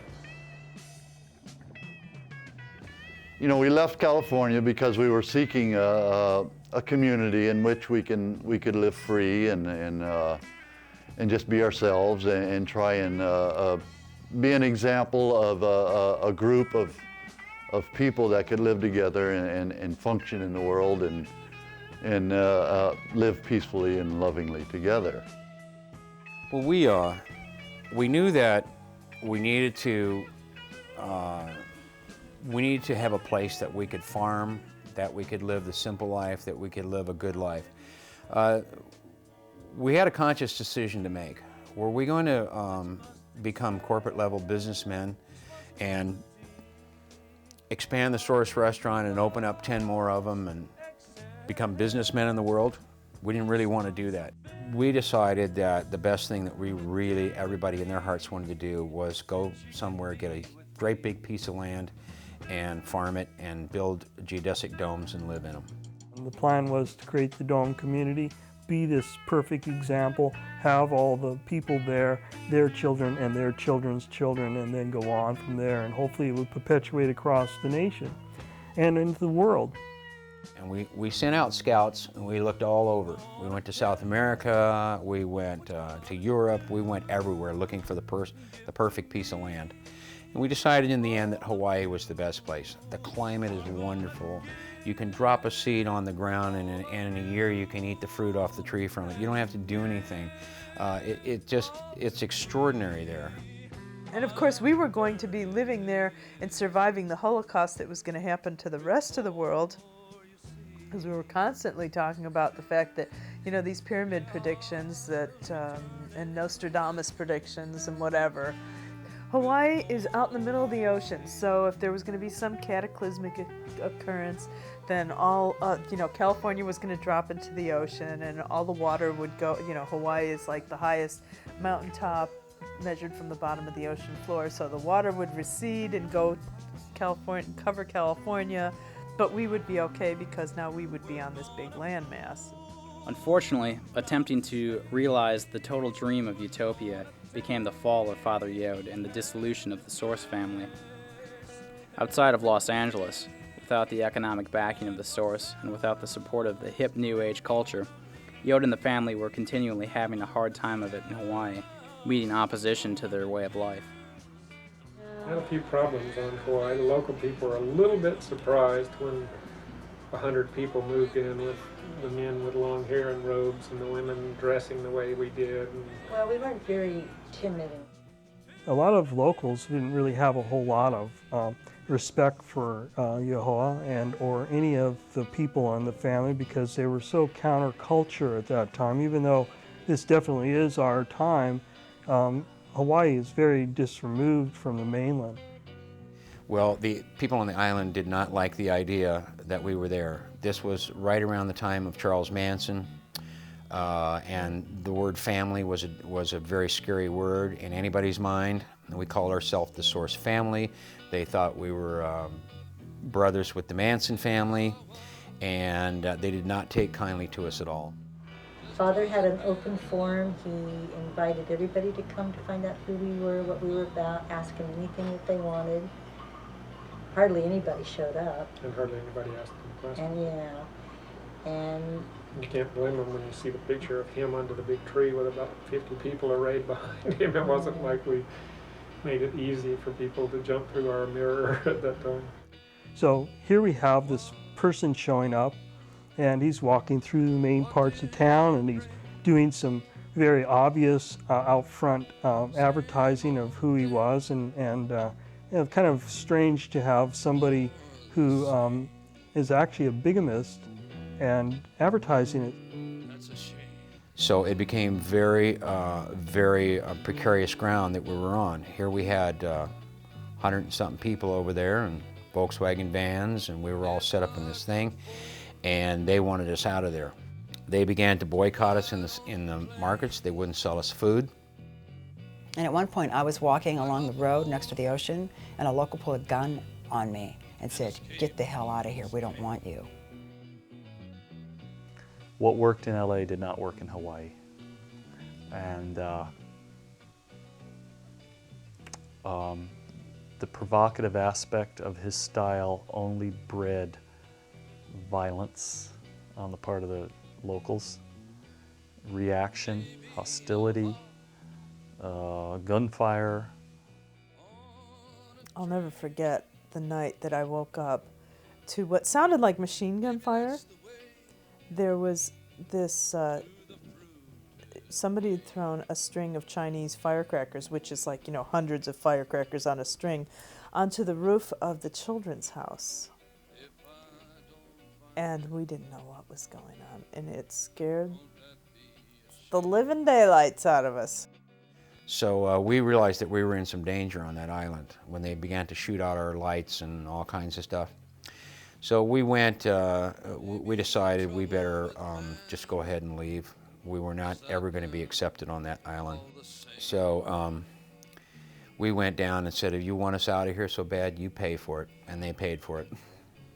They got us, they shipped us all out, everything we had. All of us, they paid for everything. It was in this phase that the group was especially restless, moving back to the mainland in San Francisco. This, however, was only temporary, as most of the group then took off for India and the world tour in order to try and find a new home for everyone. All were becoming somewhat frustrated with not having their Earth trip financially in place, and it was a constant thought with Father of the responsibility of this large group and undertaking. Jim had always been one that would and could master any situation. It soon became too much with the trunk loads of stuff the women were lugging around and too many people, so Yod sent everyone back except him, Makushla, and Damien. They ended up in Egypt on Easter Sunday at the pyramids. When they eventually made it back to San Francisco, there were about 100 people left at that time, all living out of moving vans, then briefly in a church in Mill Valley. You know, it took, I'm serious, 40 days and 40 nights we traveled like this in the moving vans, just wondering where we were going to stay the next night. Then we decided that Yahoa decided we were going to buy a mansion in San Francisco because that would be big enough for us. When they came across a place for rent in downtown San Francisco called the Atherton Mansion, they knew that they had to get it. It was owned by an eccentric old woman who had about 39 cats that lived and died in the house. They bought it and actually saved it from the wrecking ball, says Ices. She also points out that it was a haunted house. It was here that Father Yod finalized his 14 women and the council. Times were tough, but they still had hope of making the utopia work, if they could just find the right place. Again, it was decided that they needed to try to get to Hawaii. However, before leaving San Francisco, each family member was supposed to have a certain dollar amount to contribute to the general fund, or have a way of supporting themselves, with some left to put into the hole. This wasn't necessarily a good sign, though. And when they did get back to Hawaii, there were just more acceptance problems waiting for them. We just couldn't find the perfect piece of land, and we couldn't find the place we were supposed to be, and things were getting more and more difficult. Never got to the point where we actually had our own big piece of land in which we were going to build a community. Over a period of time, the money funneled down. And because the money funneled down and it took a lot of money to fly these people back and forth, there became less and less money. And there were times when we really were poor. People weren't out getting jobs to bring money in. There wasn't enough money to take care of everybody, and the movie was just not happening. It was just becoming too much to keep up. And one day he said, okay, this is what's going to happen. He said the sons are going to cut their hair, and they're going to put on suits or appropriate clothing, and they're going to go out and they're going to work. And we're all going, oh no, you can't do that. They can't cut their hair. And he says, and I'm going to cut my hair, and I'm going to put on a suit, and I'm going to go out and work. I'm going to get a job, because it's just like the family was not being taken care of. It was at this time when Father Yod sent out the command that anyone who wanted to be considered part of the family had to be in Hilo by August 1st, 1975. He had decided that we were a closed family, that he was no longer wanted people to come and go at random, that the people who came and then left and then came back and then left, that was over. We were a family, and we were a sealed family. So he decided to seal the family, and he put out a lot of energy communicating with people all over the world to say, on August 30th, August 30th, you will be in this house, or you will not be in this family. No, it was August 1st, that's what it was. And then on July 29th, he went to Oahu with a bunch of the women, so he wasn't even in the house. And it got to where he became extremely restless. He started smoking, started just doing whatever anybody brought him. He was just like, he was like a caged animal, started getting very frustrated. And in the end, I think became very frustrated with that level of being that, he had gone as far as he could go in that particular time space. Father said he didn't want to end up being idolized, so he didn't want a record. He didn't want us taping, he didn't want us taking pictures. He said, I'm going to be leaving the body soon, and when I do, I'm doing it for you. And we'd say, no, Yehoah, no, what do you mean? I'm doing it for you, because as long as I stick around, you're going to be focusing on me. If I leave the body, you'll be focusing on you and manifesting God consciousness wherever you go.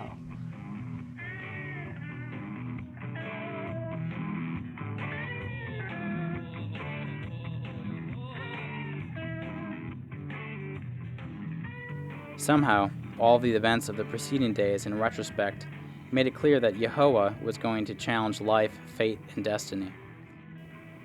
The Source family found many odd things about that day, in fact. The mother angel, Mekushla, had on a black dress, and she rarely wore black. And Father said to her, Mekushla, you are very appropriately dressed this morning. Then halfway through that day's group meditations, Father Yod stood up and suddenly said that he was going hang gliding immediately. Jupiter was out putting the kite on the truck, and we were all just in shock. We had no idea what was going on. But we know that when Father got up to leave, when Yehoah moved, you moved at lightning speed or you were left behind. He waited for nobody, So we were all scrambling. The mothers were scrambling to grab diapers for the babies, and You know, we had no concept of what going up on this mountain to go hang gliding was all about, but we knew that everybody wanted to be there. And he kept saying, it's okay, everybody doesn't have to go, I'm coming back. But yeah, right. As Yod and the family pulled out of the driveway in their Mercedes-Benz, a woman coming for the meditations that morning wanted to know where everyone was going. To this, Father Yod said, Morituri te salutemus, or we who are about to die salute you, an old Roman gladiator's pledge. And he just stuck his head out the window and said that to her and said, drive on. And, you know, we just drove on and left her on the side of the road going, what is going on? And then when they got to the cliffs, there was a fence and a locked gate. It was still very early in the morning, as the sun was just starting to come up, and Father wanted to break in. The bottom gate was locked with 12 locks, and there was a broken lock on the ground, which made 13 locks, and one was broken on the ground. And so we all said, well, it's locked. That means, you know, we can't go. And Father said, no, if I have to walk up, he said, I will walk up with the kite on my back. We're all thinking, like, you know, with the cross on your back, you're going to walk up the hill. You know, all of a sudden we're just, you know, flashing. And he said, Mercury was there, and he said, son, pick up a rock and break all those chains if you have to, but you get me in that gate. And just at that time, a hang glider drove up, the Black Knight. And he drives up and he says, I'll let you in. And he unlocks it. Mercury set up Father's kite, and the wind was just whipping. It was just howling. If you see the pictures, our hair is blowing, our robes are blowing. And you look over, and there's the nursing mothers with his babies on the side, just looking at him with the children, and all of us are going, wow, you know, this is getting serious, this is intense, and we didn't know what to do. And we saw that he was going off of Mercury's kite, which was too small for him. You know, Mercury was not his weight, his height. It wasn't the proper kite. He never had any lessons. He'd never gone off. He's in his robe. He takes his shoes off, and he gets into this hang glider, and the wind is whipping, and at this point, it's like, no, you know, you cannot go. And Makush was saying, Kitty, please don't go. And Yehoah said, I'll be all right. Jesus is in the breath, he's in the air, it will take care of me, I will be fine. But this kind of holy breath and wind stopped just as Jim stepped off of the 1,300-foot cliff. This made his kite go straight down. He plunged straight down the cliff.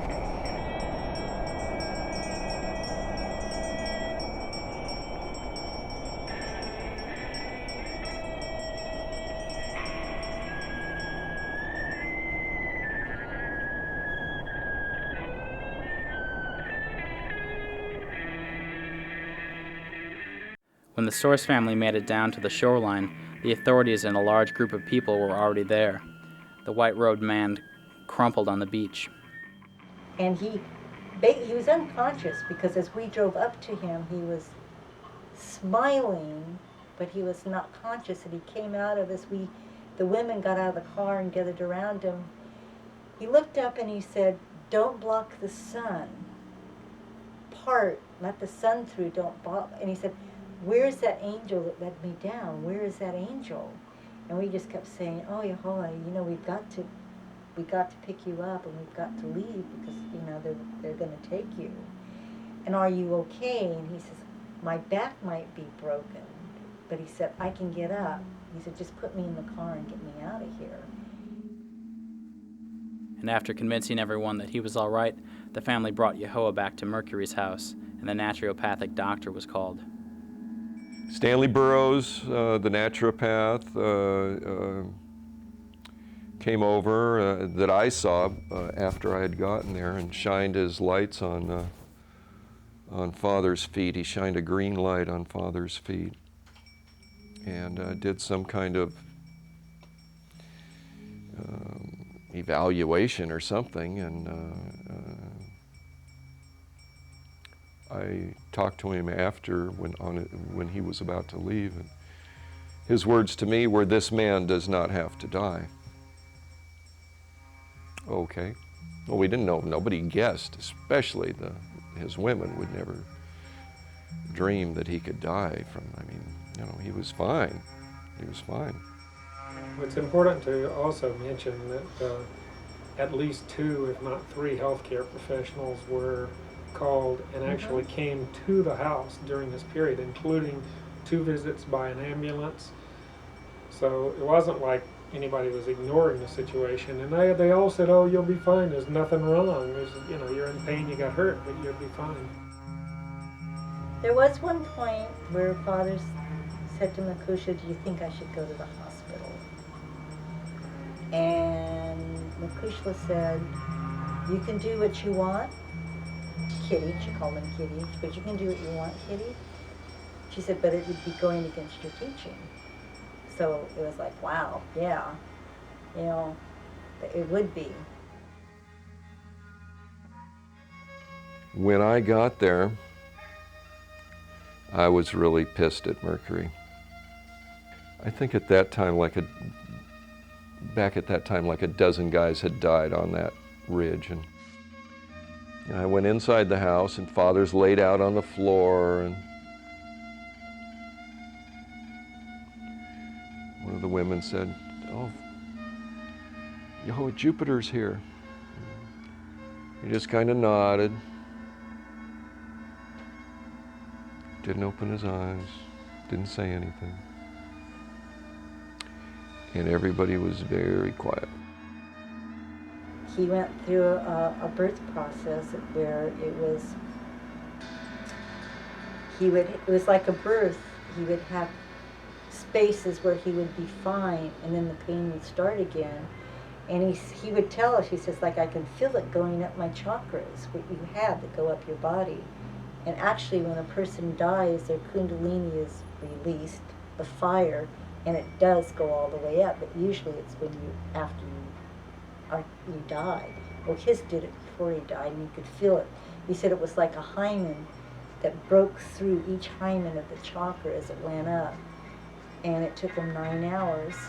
And then we just, all of a sudden, we looked down, and he was looking up into Makushka's eyes. He was laying on her lap, and he was gone. You know, he left.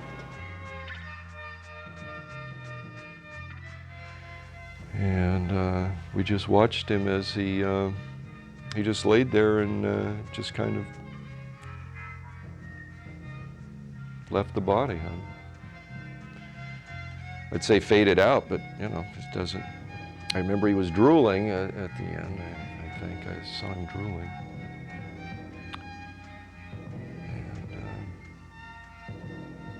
it was kind of anticlimactic, you know. Everyone was totally quiet and respectful. Lots of flowers, lots of incense. The women washed his body, and when they were doing that, and I was present, I noticed around his was like a red donut, maybe a ½ inch wide, maybe wider, right around his, and it just made me think that, you know, I stepped off the cliff. Boy, that was the Kundalini shot to set off his Kundalini. And when it goes off like that, with the kind of power that that man had, it's bound to leave a bruise.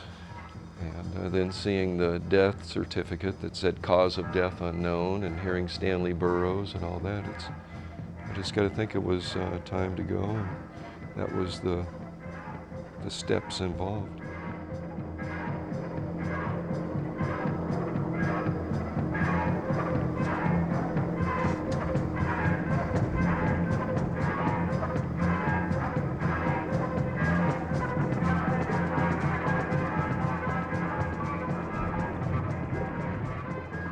So then we had to give him 3.5 days, which we did, and we took turns, we stood guard, we made sure that somebody was with him all times, 24 hours, chanting. See, his body was lying there, but his soul was still alive, his spirit was still alive, and I could feel it. And we did a chanting circle. at all times the name Yod-Heh Vah-Heh was being chanted, and we lit a candle at the foot and a candle at the head, and we had flowers and a lot of incense as the body started to decay. And after 3.5 days, we called and said, come pick him up. And the ambulance came and picked him up, and they took him down, and he was cremated. And but nothing happened from it. Didn't happen. I mean, we weren't put in jail or anything. When the women went to pick up the ashes, they had them in a wooden urn, and they opened the wooden urn, and there were 3 nails. There was shrapnel in it, which he'd had in his body from the war, and then there was 3 long spiked nails, very odd shaped. They didn't have a head on them. They're actually called spikes. They are the original nails. Well, we actually asked what the other stuff was, and they said, well, that's shrapnel that obviously was in his body from the war, and we went, okay, we can accept that. But we said, what are these 3 nails? And they went, there's no way that could have gotten in there. We don't do that. We don't do anything with the body like that. So it's kind of like, you know, nailed to the cross of time and space and matter. I mean, it was bizarre.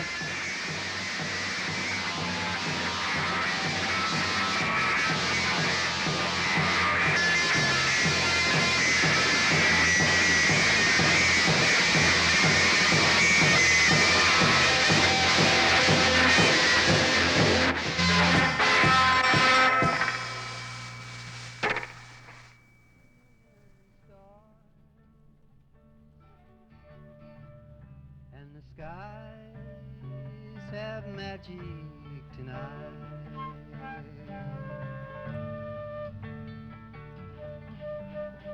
Get aboard the ocean,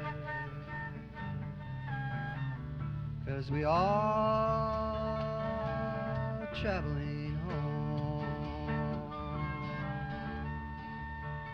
singing Yahoo. All of a sudden, we were right where we had left off before we had met him, you know, where we were back right in that spot. Some of us were still in Lanikai, kind of sitting around waiting for everybody to come back, wondering what happened. We were kind of like still in Lanikai, figuring everybody would come back and we'd get the family back together. He basically knew that we were too dependent on him, and that the only way we would ever grow up is if we had to take responsibility for it ourselves. And he cut us loose. The teachings that he gave us, he often said, these are keys that you will not understand now. I am planting seeds, but make no mistake, these keys are not for you. They are for your children and for your children's children.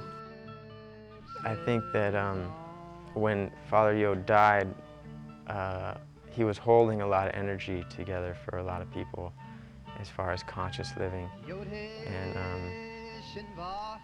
And as soon as he passed away, there was no force to hold it together anymore. So everybody kind of filtered out into the world and had to go through what they had to go through. People started leaving to go try to do stuff. You know, a couple of people went to New York, and some people went to LA, and so the family actually started to just on its own break up. And so Makusha said one day, we need to disperse. Everybody needs to fly off the limb. It's time to grow up. She said, we'll come back in 2 years. I think it was just a natural cycle. You know, if you look at a flower, it looks like it dies and dries up, but that's when its seeds get airborne and get scattered everywhere. And I'll tell you something, after 4.5 years of being in the family and coming out of the family, I had major, major culture shock. I was standing on Sunset Boulevard in a nightgown, nursing a baby, hitchhiking. And this woman drove by and she picked me up and she said to me, get in the car. And I got in the car and I said, oh, you know, my name's Electra and I'm just, you know, trying to get around. She goes, Electra, were you in the Source family? I said, yeah. She says, so was I. My name is Lotus. She says, I figured something like that, seeing you out there nursing a baby on Sunset Boulevard in a nightgown you can see through. She says, you can't do that. Somebody's going to pick you up and rape you. It's not safe. You can't do that. This is Los Angeles. basically one of the things that has made it easier for us, although it certainly hasn't been easy. One of the things that's made it easier was the fact that we have the same faith, we have the same spiritual background, and that means that we trust in the name of Yehovah. Does that mean we trust in that man, Father, who lived on this planet 28 years ago? Well, for a long time we tried to hold on to that, yes. But at this stage of the game, we've realized that what he wanted us to do was not hold on to his body. He's gone 28 years ago. But basically to trust in the ancient and sacred name, heretofore hidden, and to believe in that name, to put our faith in that name. He left us, he died, and we went on to create our individual lives, and that's how we really made a contribution. We thought we were going to live together forever and make a contribution to the world that way, and that didn't happen. But who's to say what did happen wasn't even greater than that possibility?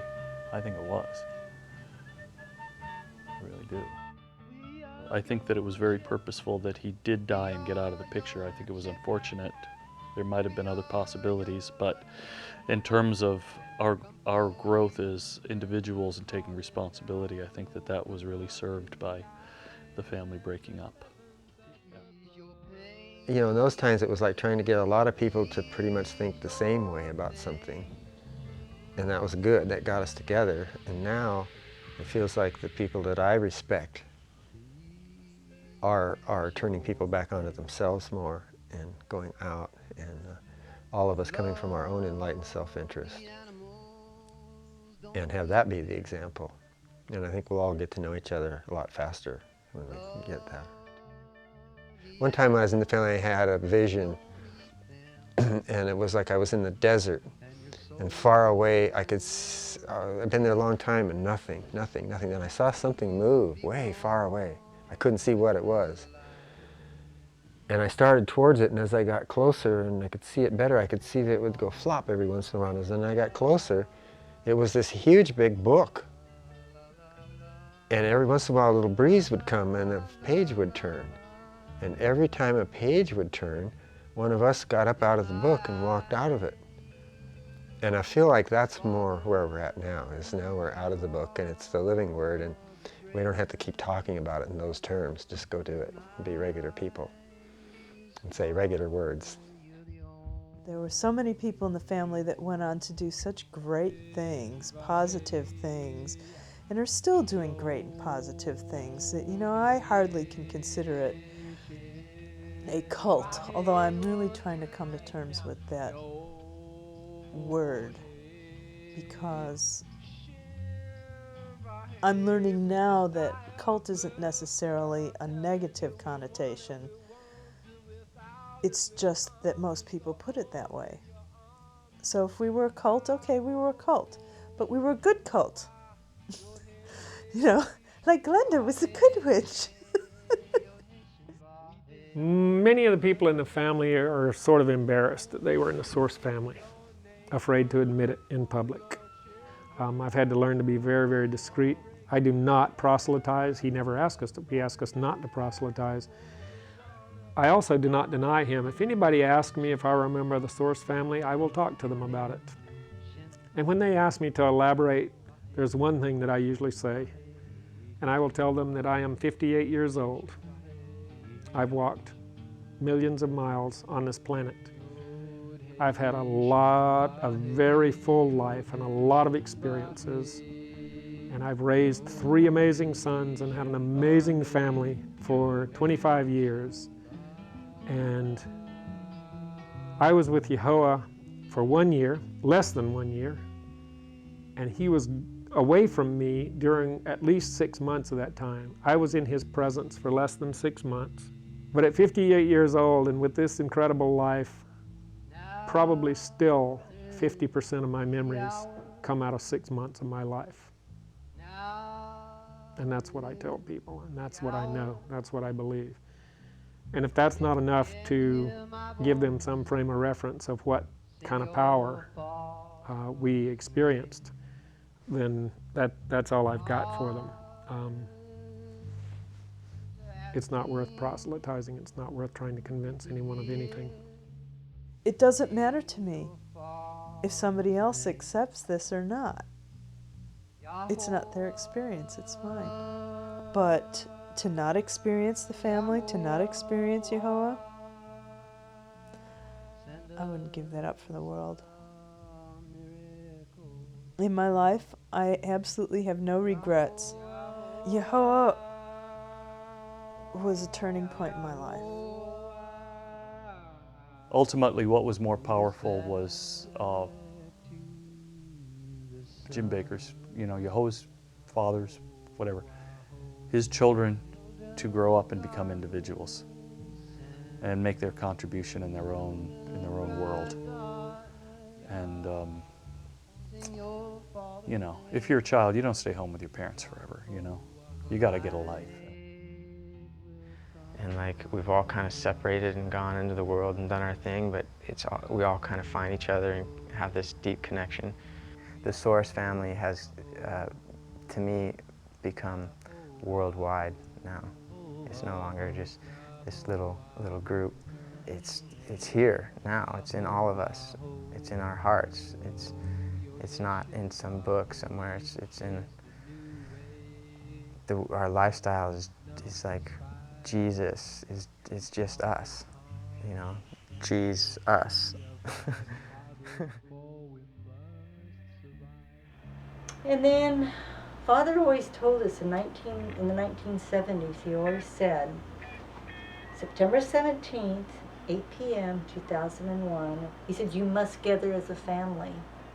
8 p.m.'s curtain call.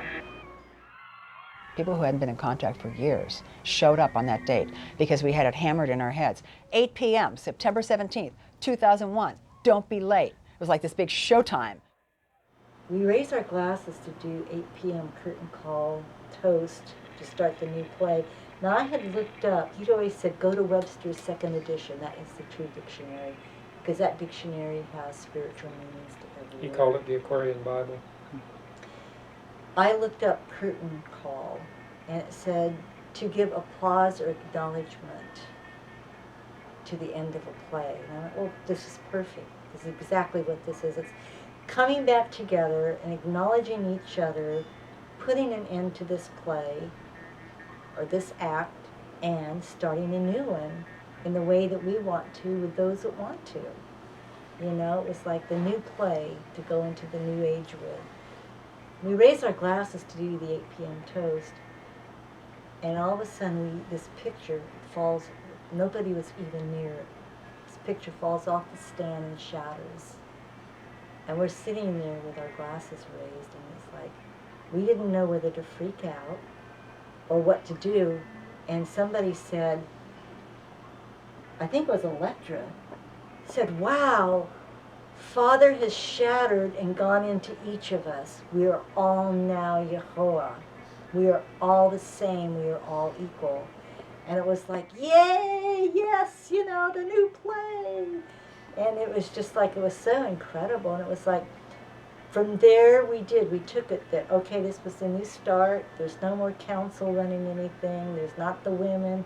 We're all equal. We're all elders. And it's, what do we want to do with it now? Electricity and I formed the Source Foundation. Then we decided we had to get a board together. We, by then, had realized that we needed to have a corporation, and we had passed a motion to create a corporation, and we'd passed a motion to name that corporation the Source Foundation, which is a legal for-profit corporation in the state of Hawaii now. We got that corporation together. We have done many things for this family, most of which has gone unnoticed by many of the people, but no sour grapes, just facts. We have created a little beachhead, a little foundation for this family for the future. We have now bought a piece of land in Hawaii, 5 acres, 5 spectacularly beautiful tropical acres. The first time in history, 30 years that over 30 years that the Source family has actually owned land. And we are working to create a community. We've got this over 40 acres that we're planning on fully farming and developing into a conscious source family again? At first we thought we were putting together a Dome Community and Consciousness Center, and now we're kind of joking that we're actually putting together an Aquarian retirement community, but you know, that's kind of the joke. We're basically having fun, and we're trying to create a future for this family. Are we visualizing that everybody will live together? Probably not. As a matter of fact, I'm not even sure I'd want to do that. I feel like it is a continuation of the Source family, but it's like a world family now. It's like the Source family was a small little group, and now I'm finding there's groups all over the place with similar visions and living it already. Like that kind of broke apart and everybody stopped kind of living the truth. The Source was an experiment. It was not a failure. When it was time to disband, it disbanded. More accurately, or more fully, what his quotation was, crash programs are very seldom successful, children, but yet that's what we're called upon to do. And he used to say, we're like the shock troops that hit the beachhead first and break the waves for the rest of the troops. I think the greatest rewards lie waiting for our children. I think the valuable questions are the ones that focus on what his intent was. What was this being's intent? And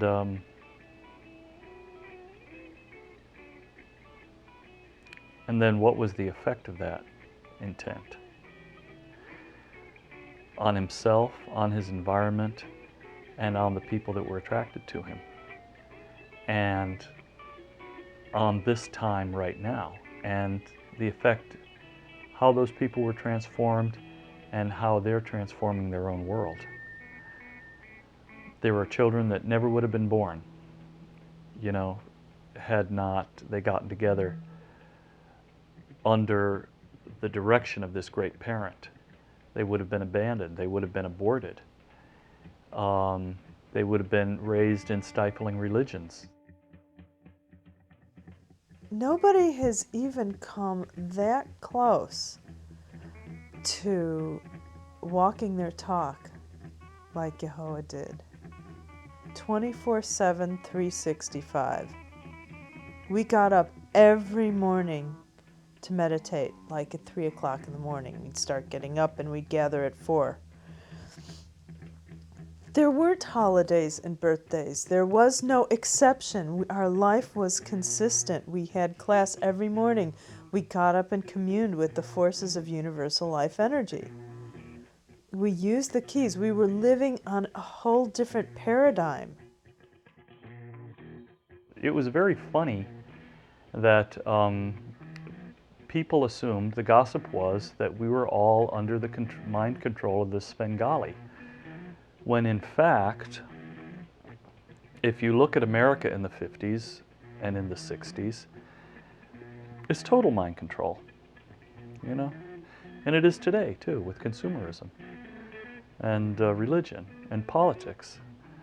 You know, media is very highly controlled, and what's acceptable and not acceptable, what's good, what's bad, it's all defined by structures of authority outside of you. And the individual is never celebrated. The individual's in trouble, you know. So Jim Bakker was about full self-expression, and giving us that confidence. That's, you know, that's what he had. That was his gift, and it altered me. He said to us that all of his sons would be greater than he is. That's the only thing he ever said that I think is. And I know that he knew it was, but he was trying to give us a goal. He set us a goal to attain. When people would come to the family and they'd say, oh, I met this new guy. He's so awesome. He's so conscious. He's amazing. You really got to meet this guy. A lot of times Yehoah would listen to them and then he'd look at them and say, does he still 2 pounds a day? Is he still in this body, because if he's still in this body, he's still evolving. If he thinks he's evolved, I got news for him. If he had evolved completely, he wouldn't be here on this earth. But he'd be able to transmute that body and move on.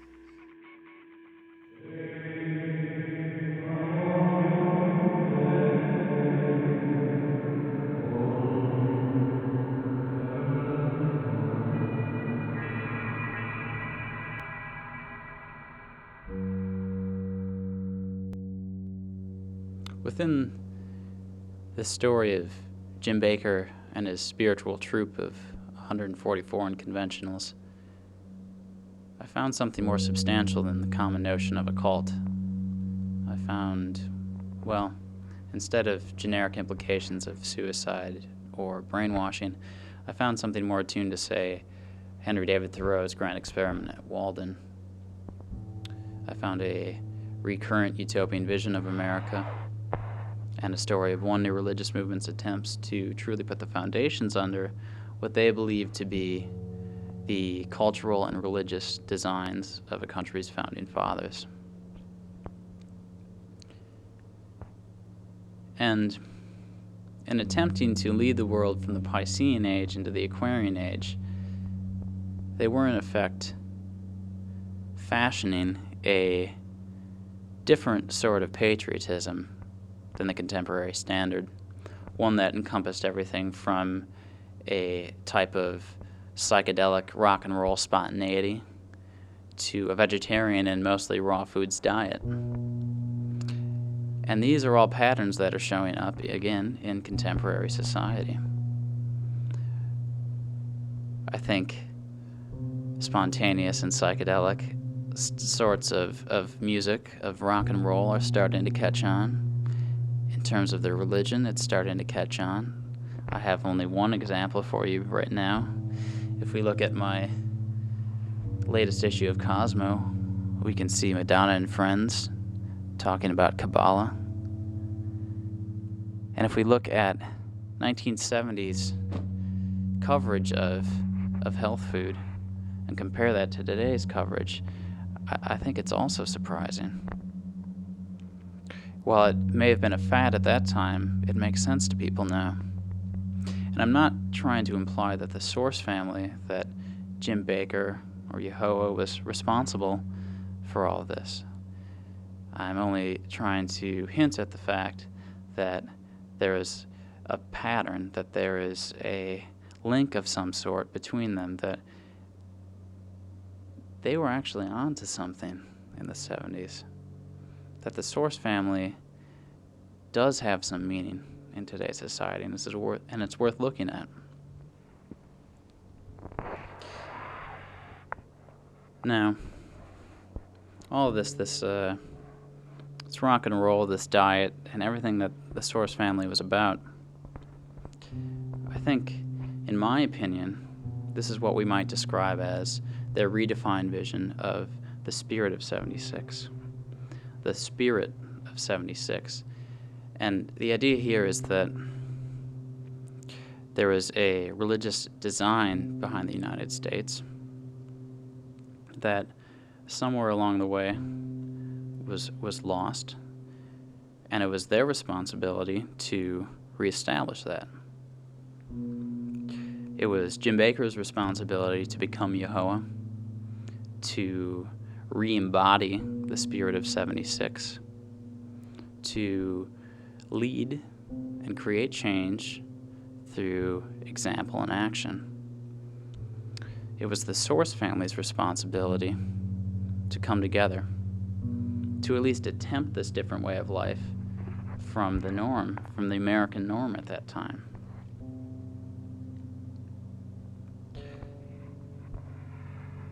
And whether this was all an experiment or perhaps destiny,